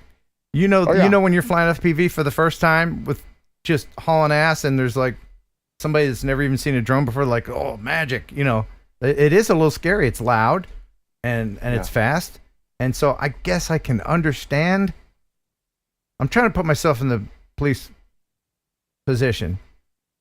But I think there's a possibility he might just be a Yankees fan or a New York fan because I was wearing this hat. And I challenged him, and he's like, who's this Patriots fan challenging me in New York? Okay, wow. So you had 2 strikes. Yeah. Okay. And but in all honesty, my approach with the cop wasn't aggressive. I was being polite. I was trying to open the doorway to a discussion about drone law and safety. Hold on, your audio got wonky there for a second. I'm sorry. Can you hear me now? It's like really loud. Maybe it's me. It's probably me. I'm sorry. Is this better now? Did you hit a button or something? No, it could just be that I started talking louder. Is that better? I don't know. It's probably me. Yeah, my goal with the officer wasn't to, be rebellious. I was trying to open the doorway to discussion about drone safety and drone law, airspace law, and to let him know that I did everything I needed to before I took off to make sure that I was within the rules and regulations that the FAA have told me I have to follow. But he wasn't ready for that discussion. I think he took it personal that I challenged him. And from that point on, there was no de-escalation that happened. And he was I think he was hell-bent then to ticket me. And I don't think there was any getting through after that. So at that point, I just let him take my information and figure out what he was going to write on my ticket. And, and then when I got my information back from him, I just left, I just left the area. Did he ask you what you were going to do with the video at all? Did he ask you about the camera or because, He didn't ask anything about it. Okay. He wasn't interested in the drone. He was interested in getting my information and writing me a ticket. Police in 2022, most of them, they understand that people are going to be filming them like all the time. So that can't be it. But I mean, how close do you think you got to their boat? Probably. What do you think, Ken? Maybe 10. I'm not going to speculate on what it was because I'm unsure, and it's probably not best to answer a question like that might come up in court. True. Good point. But it was louder the closer you got to them. So maybe they're just jealous. Maybe they just want a drone. Maybe that's what it is. Jason, what would you advise people in this kind of situation? Of course, you want to. Now, Paul, are you Part 107? No. Okay. Well, Jason, do you have anything to say about that? You could fix that, couldn't you? I could fix him having his Part 107. That is very, very possible.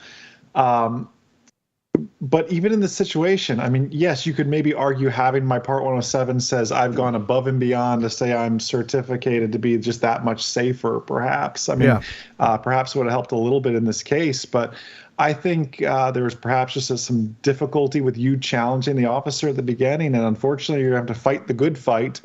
And I just want you to understand how important this is to Paul. No pressure or anything. I'm sure the drone community is going to back you up. There's not a lot of legal precedence in this field just yet. Like the Paul Brown versus this police department case is probably going to be cited in other drone cases in the future. So I'd encourage those out there to donate to Paul's GoFundMe and help out the case, because I guarantee we're going to hear about Paul Brown versus whatever police department again in the future. Yeah, and you're going to you're going to follow. Did you have any education or anything that you could like validate? Like, yeah, I'm currently a student in the Pilot Institute. Okay. Yeah, there you go. Well, and Trust Institute, or I'm sorry, Trust exam as well. I have my trust certificate. Exactly. Do they know that? I handed it to the officer. As far as I knew, anytime I had an interaction with the police officer regarding my drone flight, I would have to present that if asked. So it's in my kit.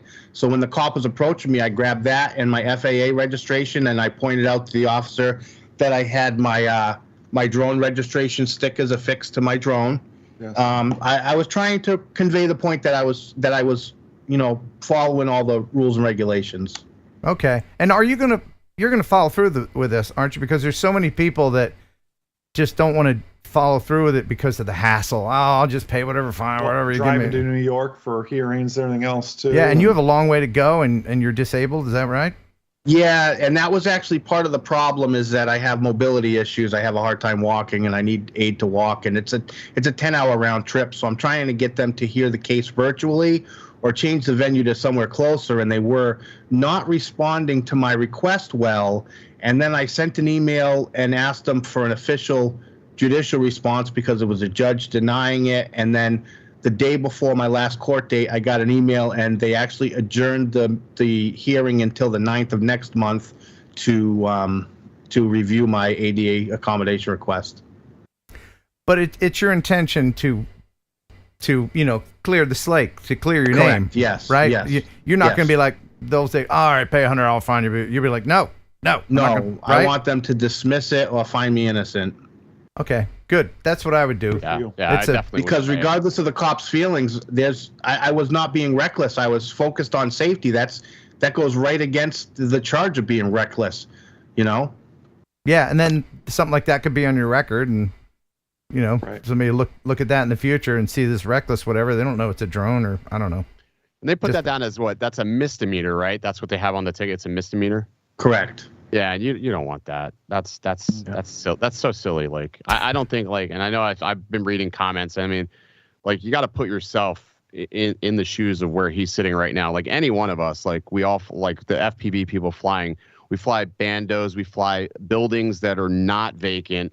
And if security rolled up on us or local PD rolled up on us and pushed a situation to that extreme, even if we de-escalated it, there's still a potential they can do the same thing to any one of us. And I'm surprised it hasn't happened more with the evolution of FPV, the popular it's gotten. I mean, it could happen to anybody. So you really got to put yourself in his shoes and look at the charge that's being levied.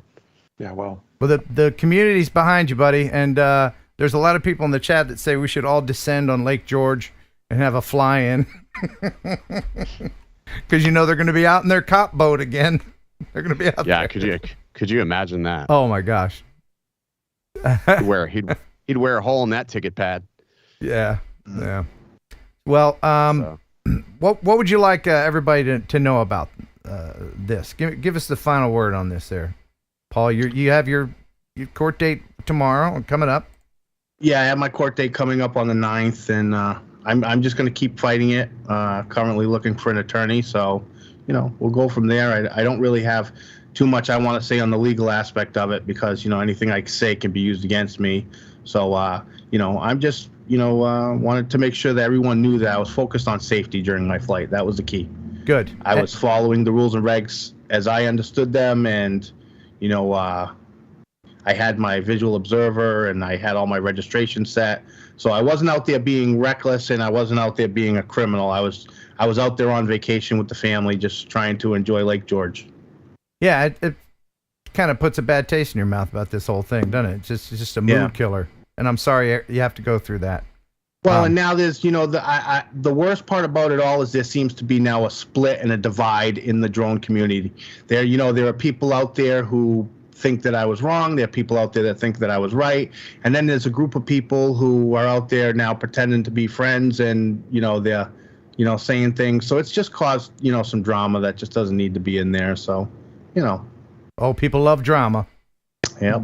But if anybody needs a good resource, our buddy Ryan LaTourette, who you've spoken with, he's not a lawyer, but he speaks legalese, and he's very knowledgeable. He's out there fighting the fight all the time. There's a lot of great resources available through him and through other members of our community, and of course the two Watchwear and Jason Chappert there. So thank you for being on here, and please keep us abreast of what is going on. Yeah, I appreciate it. All right. Thank you. Thanks, man. All right, now I'm going to go back over here and hopefully not blow up Skype. Yeah, right. Let's see here. There we go. Jason, you still there, bud? Yes. Jason, I'm still here, sir. Hey, why don't we, it's just us, why don't we talk about remotepilot101.com? Very cool. I would love that. All right. Tell us about it. Wow. So Remote Pilot 101, I explain it this way now. Mm-hmm. We got Ken Herron to pass his Part 107. And I think you need no greater marketing message that if you can get Ken Herron to sit in one spot and watch a video and then take that knowledge and drive a Mazda. Like, imagine how much knowledge you lose when you drive a Mazda. Right, just from the fumes. Just from the fumes, right? Carbon monoxide poisoning. Yeah. And then go to take the test. Yeah. I think that's a strong enough selling point as well. Really? But on a serious note, we just finished doing some great updates to the course for everybody to check out. It is one price. It's yours for life. Nobody's taught and created more Part 107 pilots than us, and we're pretty proud of that fact. So it's super. And Ken Herron has an amazing promo code to save 30% on that lifetime course as well. Boom! There, right on your face. It's on your face. Thank you. Use Thank that. you for that. Heron 18. Just remember, it's on his face. I think you look better that way. Thank you. Yeah. No, just Ken, last time I saw you, Ken, I was being brave, climbing up this fire tower, and you were like, "No, Jason, it's too dangerous. I'm gonna stay on the ground." And I just climbed up the fire tower, and you were like wimping out. I was so scared. I stayed on the ground. Well, you're the pilot. You're up in the sky all the time. Yeah, that's how I remember the story. That's nothing to you. Exactly. On a serious note, you guys are both from Florida. Ken here escaped damage, but you got hit pretty hard. I don't know if you want to talk about that for a minute. I just want to. We were down in Naples. We got 3 feet 10 inches in the house. Lost everything on the first floor.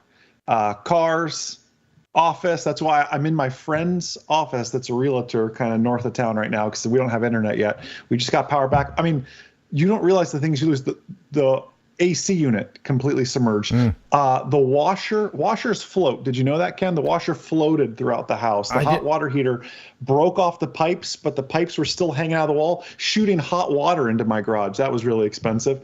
And everything else. It was pretty. There was the stuff you see on TV and you think, oh, that can never happen to me.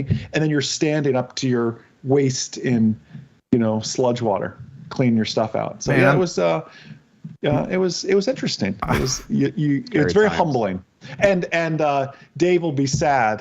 Fly High FPV, his half-built drone did not make it. It did not. It swam. I'm able to save the body, but that's about it. Oh man, it swam. Those beautiful blue LED lights he had for me. Yeah, they all swam. So and the Team Mambo controller too. But it's all good. I am so sorry that one drone fatality that happened to you. Oh, it's all good. It's just material stuff. I am very skilled now at cutting out drywall and everything else. So that's good. We're back to hanging drywall this week. How's the insurance companies? Like they move in pretty swiftly, Jason? Auto insurance was really, really fast. Homeowner stuff, can't even get a hold of them yet. I wasn't going to wait. I know how quick. I've lived here my whole life, so I know how quickly like mold and stuff can build. So I said, you know what? We're going to take 1 million pictures. I'm cutting drywall. I'm not. Some of our neighbors are still waiting. I'm like thinking your house is going to be nasty. Yeah. So I just documented it and blessed to just get it done. You know. Well, good for you. Our hearts are going out to you, man. Yeah, I'll come visit you when things dry up. Yeah, that sounds good. Hey, and no more breakdowns live, Ken. You know. No. Yes. Let me apologize again for my potty mouth. You know, I just vent to the universe. Good. I just vent. I have to vent. After going through a flood now, I was chill before. I'm even more chill. You know, it's like, listen, in every adversity, there's a seed of a greater advantage. There's an advantage to all of this wire crash and Skype. There's an advantage out there, Mr. Heron, and you will find it one day. Right. It'll be a boat payment for whatever heart surgeon I have to go to. Thanks for being on, man. No problem, my friend. Anytime. All right. See you, bud. See you, Ken. Take it easy. All right, bye. Bye. All right. Wow. Okay. Well, that was fun. You know, you got to just, step back, breathe a little bit, though. But you know, maybe, I know you don't want to hear it. Yeah. You want to do the show bi-weekly, keep it stress-free. Yeah. There's software out there that can give you just as good a quality, Ken. I know. Maybe I'll look into that. I mean, look into it. What's it going to hurt you? 5 years ago, to try? 5 years ago, I spent $1,100 on Wirecast software. I know, but think about it like this. Think about it like this. It's got its money's worth. It's like buying a boat. You're buy right. A boat, you know. You're right. You get your money's worth out You're of it. right. And hey, now you got a ton to upgrade. Speaking of money. Yeah. There has been some super chats coming in. Thank the sweet baby Jesus for that. Thank you. I just want to mention them. Thank you to all of the Robs. All of the Robs, before the stream even started, they were in there super chatting. Ken Torbeck, $5. So many Kens. Can I still have a channel, or have we reached a limit? Should I change my name to Mr. Splendiferous? And well, there can never be too many Kens, right, Ken? Never. Right. You can't You can never over Ken. So keep at it. Arco Drone Solutions, $5. Thank you, buddy. He said, I sued the airline for losing my luggage, but lost the case. That's pretty good. That is good. Metro Drones, $20. Thank you, Metro Drones. Happy TNL Droners. Ken, Jeff, Ken, yo, he says. Thank you very much. And Joshua Bardwell stopped by earlier. I don't know if he made it through my tirade, but thanks for the $10, Joshua. Anubis Arts, TJ Grady with a 999. He says, at a wedding, but wanted to drop in and remind you, and this is very important, Ken, and I know that you believe in this. He says, pickles. A truer word has never been spoken. Remember those 3 words. Pickles. 107 Drones, $20. Thanks, buddy, for fortune cookies. That's Barkley. Thanks, Barkley. Junk Pick. Hey, man. Thanks for that video of your daughter destroying your Mini. That was fun. Don't forget to hit that like button, he says. We got a new member in here somewhere. Where is that new member? Joe Fotaleo, 420. Thanks for the 420.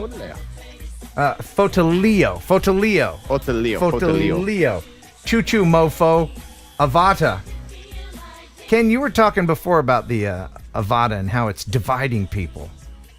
Yeah, it actually is, man. It's creating a lot of drama, man. Why? To be honest. Why? I don't know. You know, because you got 2 sides of the coin. Like, you got a side of the coin that says, hey, there's an issue, and then you got a side of the coin that people fly and they're like, oh, I don't see a problem. I don't have an issue. Right. You know, I'm on the opposite side. Like, I don't have an issue with it. I mean, and I've got probably over 100 packs by now, multiple locations. I just took it to Vegas again. And, I like it. Sent it, and it's fine. It's working fine. So let's see what Mr. Steele thinks of the Avata.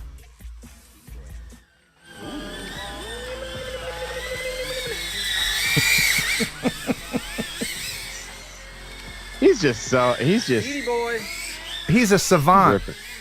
Yeah, he's tearing it up right here. Yeah, I think this is his first time doing manual mode.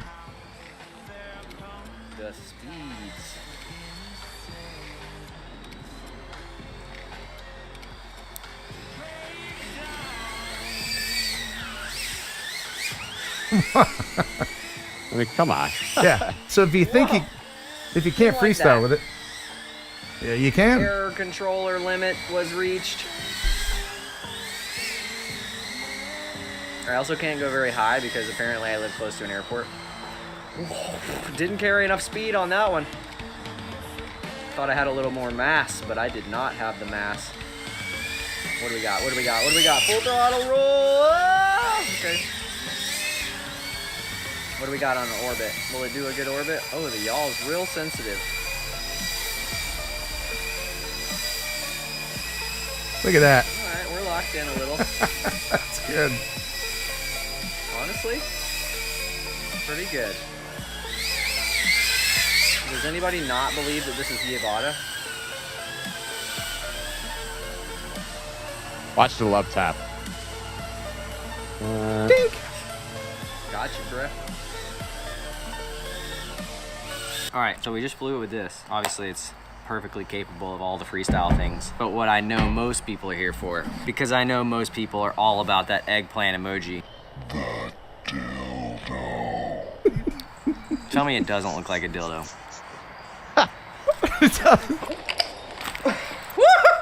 So yeah, it does look like that.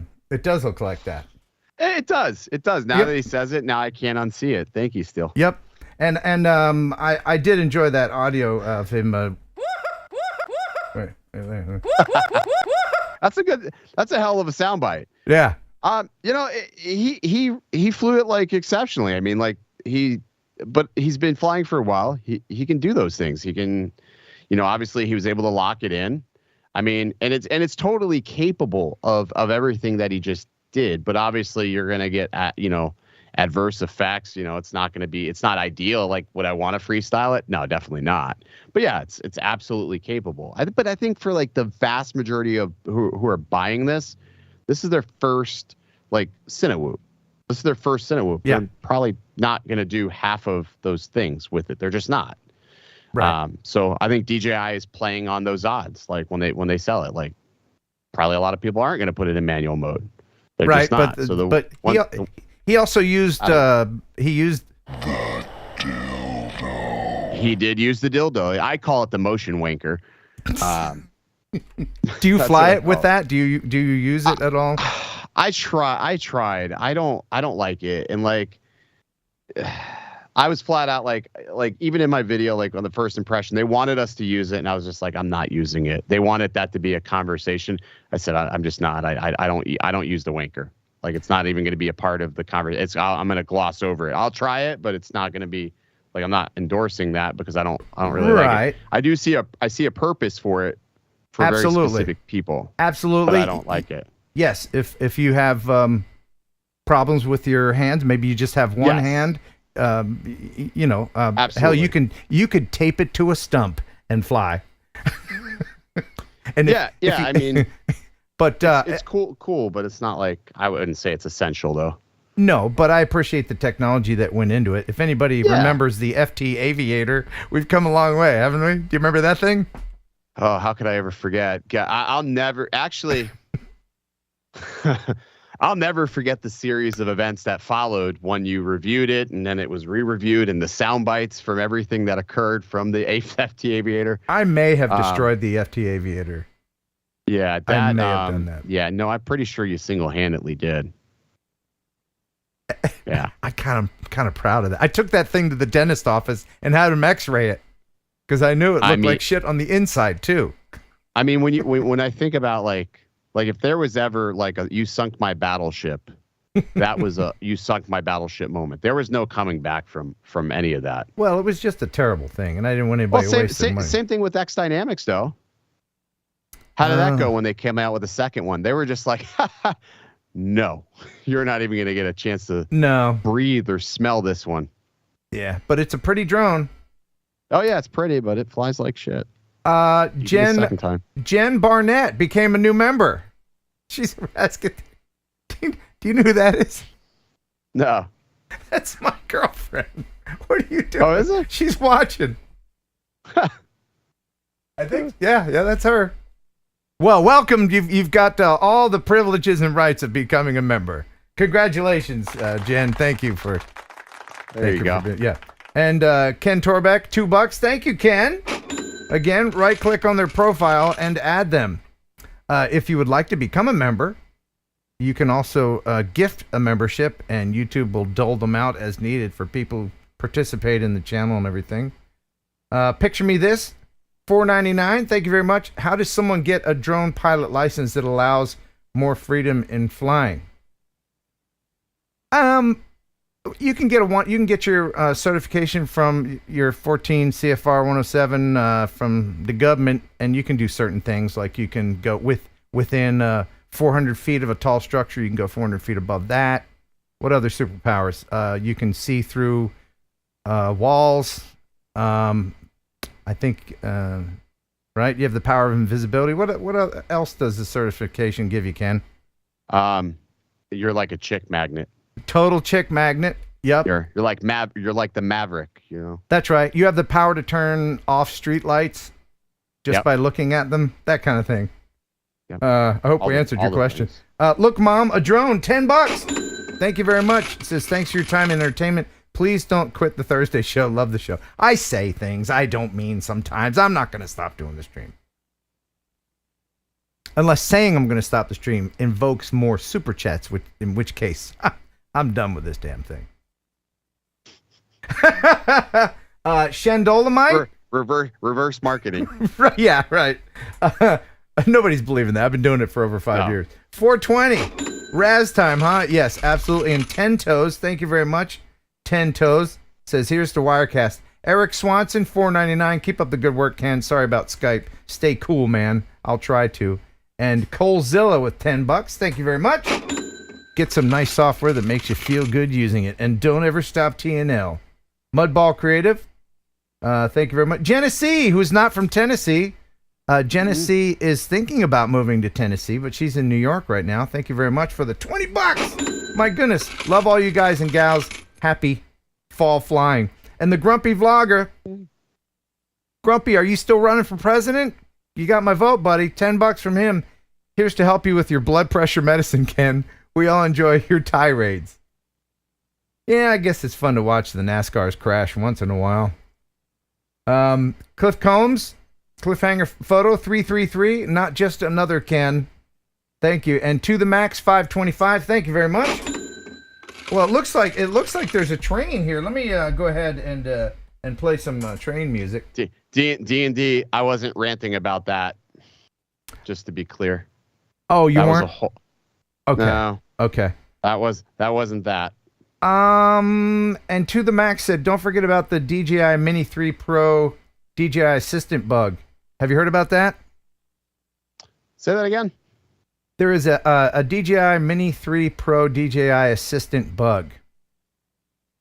Basically, you can brick your drone somehow by using the DJI Assistant to update the firmware or something. I don't update any of the drones unless they absolutely unless it's imperative or there's some life-changing feature that I absolutely need. I don't update them. The only thing I'll update is if it's been out for a little bit, it circulates. I know other people are good. I don't want to be the first with software, especially when things fly. You know what I mean? I don't like to be a beta tester in that regard either. But I think being Part 107 requires you to have your drones updated. Pretty timely. No, because if you remember, there's no maintenance. There's no maintenance schedule. We're responsible for creating our own maintenance schedule as a 107 pilot. So if there's not one mandated by the manufacturer, but software, I think, is one of those situations where you should, maybe tread with caution. Yes, and To The Max, just he's talking about just. I would advise update your firmware through the app and not through the DJI Assistant. And Rabad with $5. Thank you very much. Rabad. Appreciate that. Hi, I saw Paul on Geeksvana and donated to his excellent cause that he has potential to affect all. Did Paul request body cam footage from the cop? I guess you could. Yeah, I mean, let me ask you: are all of them wearing the cameras now? I mean, because this did seem like a very small town. Like he told me, I asked Paul about the town. He said the town hall was also the courtroom. Well, it's Lake George, isn't that like one of those rich little towns? You know, I think it's a rich little town. Yeah. Right. They're going to drive a Lamborghini for a patrol car. I don't know about that, but yeah. And Dirt Road Drones, $10. Thank you very much, Dirt Road Drones. They didn't say anything, but here is Ken with what he wanted to say. What did Dirt Road Drones want to say, Ken? I don't know what he wanted to say. I didn't see what he wanted to say. Okay. All right. See, he didn't write anything, but I thought you were getting some vibes from him. No vibes. None. No. Okay. No vibes. And oh my goodness, Josh Hawk, $100. Goodness gracious, Josh Hawk, thank you very much. A stress-reducing bag of bones. Love the two Ken comp. Also, you know what? That really did help. That really did help bring the old heartbeat down. Thank you, Josh Hawk. I very much appreciate it. Drone Slot, $10. Thanks, buddy. Appreciate it. Hi, Ken. We've been trying to reach you about your drone's extended warranty. This is Steve. Yeah. Steve with the extended warranty. With a really. I can't tell you how. I get so many of those calls. It's ridiculous. Yeah. I'm going to do something horribly inappropriate. Different than from before? Yeah, no, I'm not going to do it. No, I'm not going to do it. Nope. Yeah, nope. You sure? You sure? Hello, this is Steve. Okay. All right, I'm done. Okay. I somehow knew where you were gonna go with it. But I just wanted to hear it. I just wanted to confirm. All right, but it's always okay. Steve. Okay, great minds or Robert. This is Robert. Okay. Drone Rob gifted a membership. Hey, that's really cool. Thank you. 2 new members tonight. The goal is 1,000 new members. 2 is a good start. I'm just kidding. Whatever you guys want to do, it doesn't matter to me. There you go. And add to, what is it? Add to Decay. Has been a member for 3 months. Love you, Ken. Both of you keep up the great work. Okay. Thank you very much. You can keep those coming in. I really do appreciate the support. Ken, are you doing okay? It looks like this stream's going a little long, and I've got tons of stuff to share. Are you okay? Yeah, I am wired up on Dunkin' Donuts, so we're good, man. Okay, awesome. I already know what to expect when we strap in for a stream. You got to be locked in for the ride. Yeah. Well, I've got some really great videos to share, and I'm going to start this one out. This is from Joe Blaylock. This is Kittens and a Mini, and it's freaking adorable. Check this out. So you see the drone down the bottom, and all the kittens are just kind of checking it out. This one's a little curious. And he started the drone. Watch. He started it right when. Don't do it. Don't do it.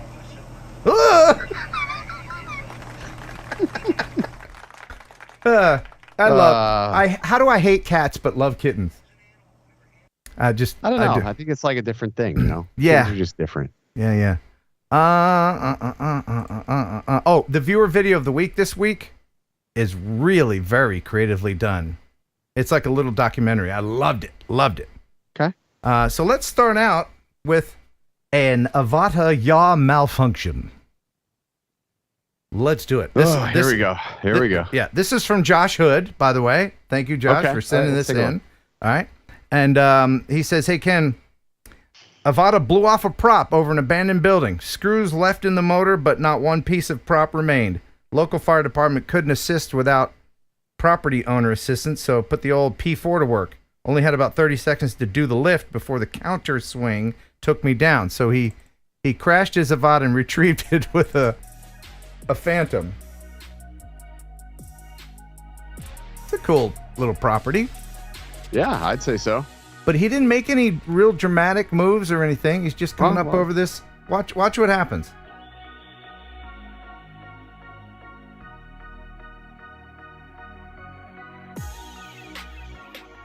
just mind your own business and crash for no reason. That's weird. Yeah, that wasn't like really a turn. It's almost it's got the rib riders. Yeah. He does have the rib riders. Yeah. That almost looked like a desync though. So I'm seeing some of them where it looks like it just gets shot out of the air, and it almost looks like a desync or possibly a bad gyro where it just like sort of flips on its upside down. Or could it be the stupid place they put the SD card and that little door is popping off? I keep waiting for that problem to happen. I did see one person in a group. He said that he didn't have the SD card latched and he destroyed his props. The door came open and it caught it and it broke his prop, and the same thing happened. So I have seen one person do that, but I think for the most part, I think a lot of this is what we're seeing. It could be a possibility, bad gyro. Like the one downfall to this drone, I will say this, the one downside of the Avata is the fact that there is no fan in there, and you have to be super, super freaking fast getting up in the air, because the way they put the air unit, the flight controller, the ESC all in there, it gets really, really hot. Yeah. Like it gets super hot, and it'll overheat that processor, and I think, that's a problem in itself. But, the one cool thing is, like, it's a software drone. They're going to push out a firmware update, and maybe it'll fix it. I personally haven't had that, but I think it's, it could be just a set of bad gyros. So. I think that might be the weak point for the whole drone, is that little door that snaps the SD, that covers it up in the duct. I really think that should have been somewhere else. There were so many other spots where that could have ended up going. Because we're going to hear about, how many times can you clip that in until it's not secure anymore? And you're right. Eventually what's going to happen is that door is not going to stay closed, and it's going to take somebody's props out. I almost want to just take it off completely, so I don't have to deal with it. Like, there's no point. Would it fly the same? I think it would, but you'd get dirt. I would imagine it would, but you get grass in your SD card slot. Put a piece of tape over it. I don't know. Yeah. Well, you can get sand in your slot. You don't want to get sand in your slot, man. On Ocean City Beach, Ocean City, New Jersey, in the 80s, I would get sand in the slot a lot. Anyway, we did that in Miami too. Yeah, no doubt. I think the sand's a little bit more coarse in Miami, isn't it? Yeah. Oh yeah. Oh man, that's no good. You got to watch that out. So this is from Chris Sebes. I want to say his name right. Sebes. Sebes. Anyway, it's from Chris S. And this is a little fear mongering. This is going to piss some people off. Okay. He says, sorry if you've already seen this, Ken. I've been packing my TNL watching, but this seems awfully ridiculous. This is a video for a new product, and it's fear-mongering, in my opinion. Check this out. Okay, let's see. So, he's got a hoodie, right? So he's a bad guy, clearly, right? He's spying. Oh, he's spying on the kids. Not the kids. Oh, no. Oh, she's in the shower. Oh, no. What to do?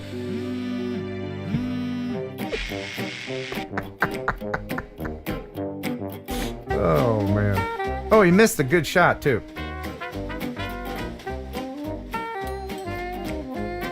So she got this cool anti-drone product.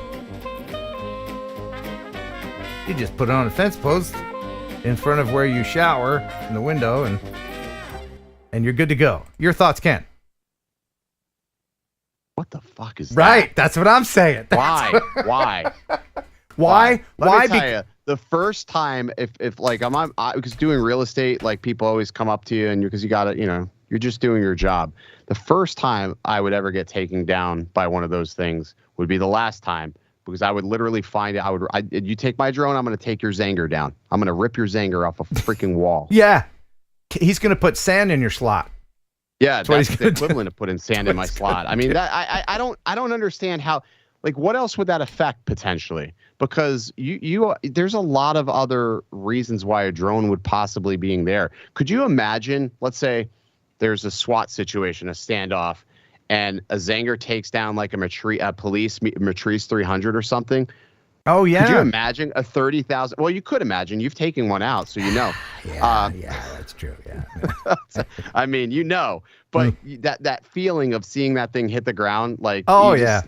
Yeah, but they're playing on people's fears. That company is what they're doing.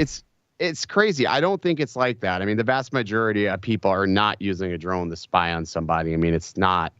And the drones that they could spy on them with, the criminals likely couldn't afford. Yeah, good point. They just couldn't. So I mean, if I'm a bad guy and I spent all this money on a hoodie, I can't afford the good drone. D says, "Ouch! Sorry. It was a reference. It was something to make him feel it." So, would you like to do a Bardwell and learn something? Yeah, let's learn something. Let's learn something together. Let's learn something. This is from Mike Shively. He says, "Hello, Ken. I'm Mike, fairly new drone pilot. Just wanted to say hi and thank you for your videos. I'm very proud of my little Heron member icon in the chat. First video I'm going to share with you is the Silver Water Tower. It's a Sacramento landmark." And I'll just go ahead and get that started for you. So that's this. That's a cool thing to film. Now, the other video was just an old farm relic that straight up looks like an old Tesla coil. Oh, wow. I found it while on a job in California. I had to stop and snag a couple orbitals. All music is from Epidemic, by the way, because it's not crap. Thanks for cultivating a positive community around the professional drone world. It's the kind of stuff you can't find in the Airman Knowledge Testing Supplement. Lol. Cheers, Mike Shively. So do you have any idea what that is? Because I know exactly what it is. I have no idea. Was that like something for composting? Close. It does look like a Tesla coil, though, doesn't it? Sort of. But it looks like something you would put manure in or something like that. Let it ferment. You might have seen one. Okay. In fact, I flew my Avata near one. I think I'm going to squeeze under this. This is at Minefield. Oh, yeah. Yeah, it's the same thing. That is called a refuse burner. It's from the 1920s. And see the air vents in the bottom? So bring the air in. That. Okay. Yeah. This is from a company out of Memphis called Burn-O-Matic. That's what it was called. Burn-O-Matic. Burn-O-Matic. So that's exactly what that was. This is probably a newer model. But, yeah, from the 20s. And there's the Avata going in one. Can you imagine that thing full of burnables? Oh, man. That's got to be a hell of a fire right there. That'd be a hell of a fire. So I hope that answers your question, Mike. See? You learned something today. It feels good to learn people's stuff. Yeah. Little knowledge for your noggin. Ken, I'll leave this up to you. Do you want to see a boat race or balloons and drones? Balloon race or balloons and drones? Yeah, the balloons and drones. Balloons and drones. Okay. Yeah. This is from Brad Berry, and it's a very nice video. Very nice. Yes. This is from the... that's nice. Yeah. Now, this is sped up 5 times because it's better sped up. This is from a drone show that happened at the 50th anniversary Balloon Fest in Albuquerque, New Mexico. What's your take on drone shows? I think that this needs to be the future for like fireworks shows. Oh, sure. I mean, I like the big booms and the potential of people getting their houses burned down from sparks. Just like the next guy. But this is next level. I want Disney to do this. Disney spends tremendous amounts of money on fireworks and that whole area. Just it's crazy. Like, why not do something like this? It seems so much more. Just so much smarter, actually. I've never been to one. I look forward to seeing one in person. I mean, it looks insane. It would be awesome to see this. Yeah. I think there's a place for fireworks, but I think that this right here is the future of entertainment. Oh, absolutely. And the resolution's going to get better. They're going to be able to pack more drones in there. It's going to get faster. They're going to be able to show, better figures and everything. But that is really cool. It's amazing. Like I just can't even imagine. I just. A2D says Disney does it in Epcot. I haven't been over to Epcot to see it, but Anaheim Disney does the smoke. So, I mean, maybe they're taking on like bits and pieces, but I think drone shows, that's where it needs to be. That is really cool. I would love to see like little consumer drone shows where you can buy it and have like these little things and program it yourself, like turnkey drone shows. Oh, right. Like, and their buggers are only like this big, so you can have like 500 of them. So, yeah. Like you can do your own. Yeah, and then like cool. Kids could chase their little sisters with them. Yeah. I don't know. That's not. That's we just took it to a darker spot. You just took it to a darker spot. Oh yeah. Put little bombs in them. See, everything you say, you just gotta canonize it. You gotta cannibalize it. I did. Like, did I? Are you a cannibal? You must be. Have you ever had a shot of penicillin? I have not. Right. I have not. I think I'm allergic to penicillin. Are you allergic to penicillin? I think so. I think so. I break out in a cache. So let's see the boat. Right. Hey, here a couple of these. That was terrible. Hey everybody, thanks for coming out to the Chuckle Hut. All right. This is from Tom Henderson. He says, "Hey Ken, I got to film the races at a dragon boat festival this weekend." Oh, cool. Let's check this out. This is a nice one. It's short, but it's cool. See, when we were talking about boat races, I was thinking something else. Yeah. See, I want to be the drummer. I don't want to be one of the poor schlubs with a paddle. Give me the drum thing. I'll be like, What would you be saying as you were drumming? What would you be saying? What would your motivational talk? What's your paddle language, Ken? Oh, I'd probably say something like, "We're being chased by bees." You know, something that would be motivating. Yeah, something very urgent. Very literal. Yeah. Very urgent. Right. Or we're sinking. You know, something that would get them going. What would yours be? I would probably it'd probably be something like similar, but like more like, no, I wouldn't say it. It just wouldn't be good. It would be terrible. I would be like a typical pirate captain, I think. You'd belittle them because you want them to get to the shore so they'd beat your ass, but then when they get there, they'd realize that they've won, and then they lift you up in glory. Oh yeah, I'm all for being lifted up in glory. Yeah, I have odd fantasies. I believe you do. Yeah. Have you? It's a little peculiar. Okay. Are you okay, Ken? Yeah, you sure you're not tired? I'm fine. No, not at all. You're not hungover or jet lagged or anything? No, I think I'm still on Vegas time, to be honest. Okay. Like, yeah, it's amazing. Right. They have all sorts of remedies out there to stay awake. Well, it's amazing. Let's talk a moment about your rib riders and all the other wonderful things that you offer. You've got like a 3D printing empire there. Tell us about it. Yeah, so about I would say like a year ago when the POS came out, I wasn't happy with it. And actually you don't realize it. You broke that battery. You broke the battery on the POS, which sort of spiraled into this whole like little thing. Like my buddy Ethan and I, who he helps me run the store. We're 50-50 partners in all this. Mm-hmm. And we started thinking about how could we protect the battery.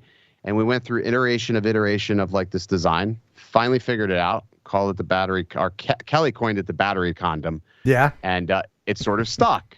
So we thought, everything ever since that point has always been some sort of weird naming schematic, like something totally out there that like it's going to stand out on Etsy. Like all of it's always like, it's so like crazy, like it, it's just people are like, huh, what the hell is this? And they click on it and they look at it. What other kind of names? You got the Rib Riders. That's truly inspired. I laughed out loud. We got the Rib Riders. Yeah, that was great. Rib Riders. We got the Rib Riders. We got the Bad Idea mount. Like, so let me get the talk what? About that. But so we made that GoPro mount, and I've never said it was a good idea to mount a GoPro to the Avata. I've never said it. I literally called it a bad idea mount. And and everybody's like going on about Ring Vortex now. Like, I never said it was a good idea. I just made a mount. If they wanted to mount it, they could. It's nothing's ever like a concrete, good idea. It's just whether or not are you crazy enough to mount something to your drone. And a lot of people are. A lot of people are like, fuck it, I'm going to do it anyways. If I'm giving the option, I like to have options. So people are like that. I tell you what, one of the things, and I didn't think I was going to like it, but you, for I think the Mini 3, you made these love handles. The love handles. So I'm a lanyard guy. Ever since I've been flying FPV, I like having, I always thought of like, because we're not staring at a screen in the FPV because everything's here. But one of the nice things was my RC always sat very flush to where I could rest my hands. So we wanted to build this lanyard system for all the DJI RC remotes that allowed you to keep the lanyard always in a ready to fly position. So we came up with the Love handles, and they've just been very, very popular amongst pilots because they're the only ones that allow you to actually keep the RC in a ready to fly position. So here's your bad idea. That's the bad idea mount.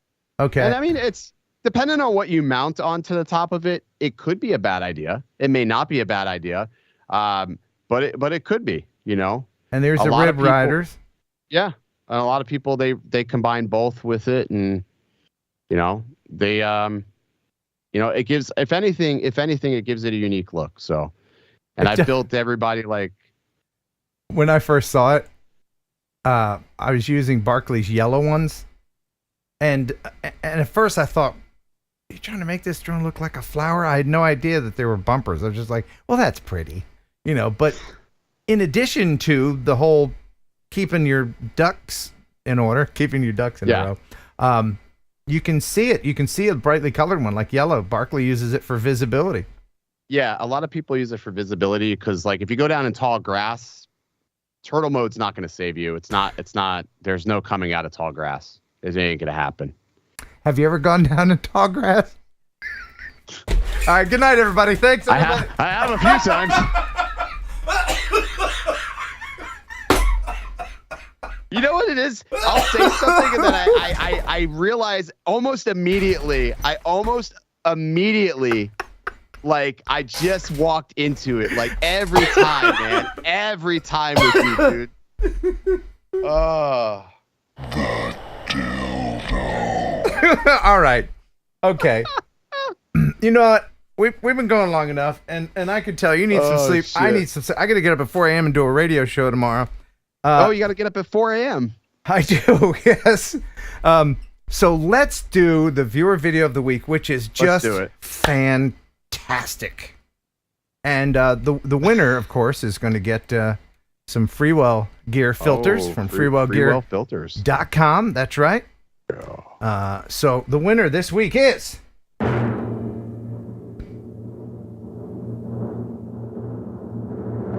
the tension Mavic Mini Pilot. This is a great video. If you want to send something in to be shared with everyone, you can go ahead and send it here. kenheronupload@gmail.com. Send me a link to stuff, some streaming link. Don't send me a big honking file. Make sure you let me know what your music is, because if it's, Fetty Wap or something, I'm going to get a copyright strike. Hey, The Weeknd's got a great song for this. Nope, I can't do it. But you know who else has great music? Epidemic Sound. Free trial links in the description. Check it out. All right. So this is from Mavic Mini Pilot. This is a great use of audio. He says, "Hey, Ken, this is WVU, West Virginia University's personal rapid transit system." And he just took some old audio and did his own video. And here it is. It's the viewer video of the week. Enjoy. Amid the rolling hills of West Virginia and bordering the Monongahela River, the town of Morgantown lay strangling in the snarled traffic, overflowing parking lots, and growing clouds of air pollution. An urban transit nightmare, compounded by the complexities of scattered centers of transitory people. Home of the century-old West Virginia University, its campuses lay miles apart.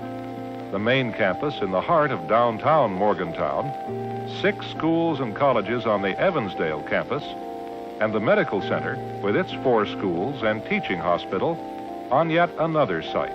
In the mid-1960s, the university sought a way out from under the ever-growing traffic burden. While WVU was involved in researching possible solutions, the United States Department of Transportation was initiating development and demonstrations in new transit systems. As Morgantown exhibited all the inherent difficulties shared by many larger cities, it was a logical site to test a new concept, personal rapid transit, or, as it became later known, the Morgantown People Mover. In 1970, I've ridden on this thing years ago. It's really interesting to do. But I've always wondered how many freaking skateboarders are tempted to go down that thing, right? It's a little autonomous little bus thing. Placing around the buildings in the business district. I gotta tell you, this thing is cool, man. Isn't it? Well, and not even that. Just this whole video has a very sort of like, I don't know, like 50s vibe, like a 60s documentary. Yeah, but modern day. It should almost be in black and white, right? Yeah, I feel like this is something I would watch on PBS. Right. Either stop to load and unload. I love those announcers. Or pass through unimpeded to another station down the line. I'll allow it. Along the guideways would travel the small electric driverless cars. With operations totally under computer control, the system is compared to an elevator that moves horizontally. Each vehicle has the capacity to travel non-stop from departure to destination, directed by the passenger at the touch of a button at the terminal. That's awesome. That's just great. I love those old announcer guys. I think that was really well done. Yeah, what a great idea. That was very done. Yeah. Very clever. So we got a new member, Talman Murphy Jr. All right. Thank you for becoming a member. Appreciate that. Now we got 3 new members. Awesome. Pretty closer to 2,000. I'm going to be able to eat this month. Well, I guess that's about it, Ken. Hey, well, I had fun, Ken. I had a lot of fun. You want to come back and do it again sometime? Yeah, maybe we can do this again, Ken. Only if you concentrate. Well, I can. All right. Wow, we could just keep that going. I mean, it's unbelievable. I'm going to go to Jackson for a little penetration. Yeah. Make sure if you haven't already become a member to check out that exclusive content. That's right, because that happens at the beginning of everything that we just did here. Right, and the tale you tell. Yes, and it will only be told there, exclusively there. There you go. So become a member. That's it. That's where secrets go to die. And with that, this show has died. We hope you enjoyed the show half as much as you would have if it had been twice as good. Thank you very much. Twice as long, but okay. To everyone for participating. Thanks for Ken, the jet setter, for just swooping in here from Vegas and hopping right on the stream. I really appreciate that. Links to his stuff are in the description. Paul Brown, good luck to you drone outlaw. And thank you to Jason Shappert for being on and as always, guiding us in the right direction as far as drones are concerned. Jeff Sills for the news, and thanks to the dancing girls who stopped in earlier and they juggled those flaming chainsaws. Oh, you say you missed that part? Well, go back and watch the stream again. Until next time, bye. And bye.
enjoy pigeon jerky, the killer like a processed meat. Enjoy pigeon jerky, and you'll give your family a treat. Establish nutrition to help them grow, and it's full of fiber to make them go. You'll enjoy pigeon jerky, a killer like a processed meat. Yeah. That was so funny. You'll enjoy Thursday Night Live with Ken Heron and Kelly Jeff and Bo Shark too. There'll be fun and quizzes and Kelly's misses. The bird is the word in the news.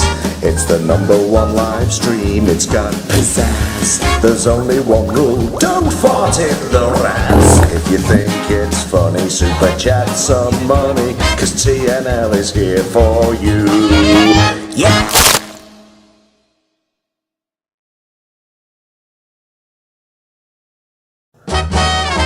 You'll enjoy Thursday Night Live with Ken Heron and Kelly Jeff and Bo Shark too. There'll be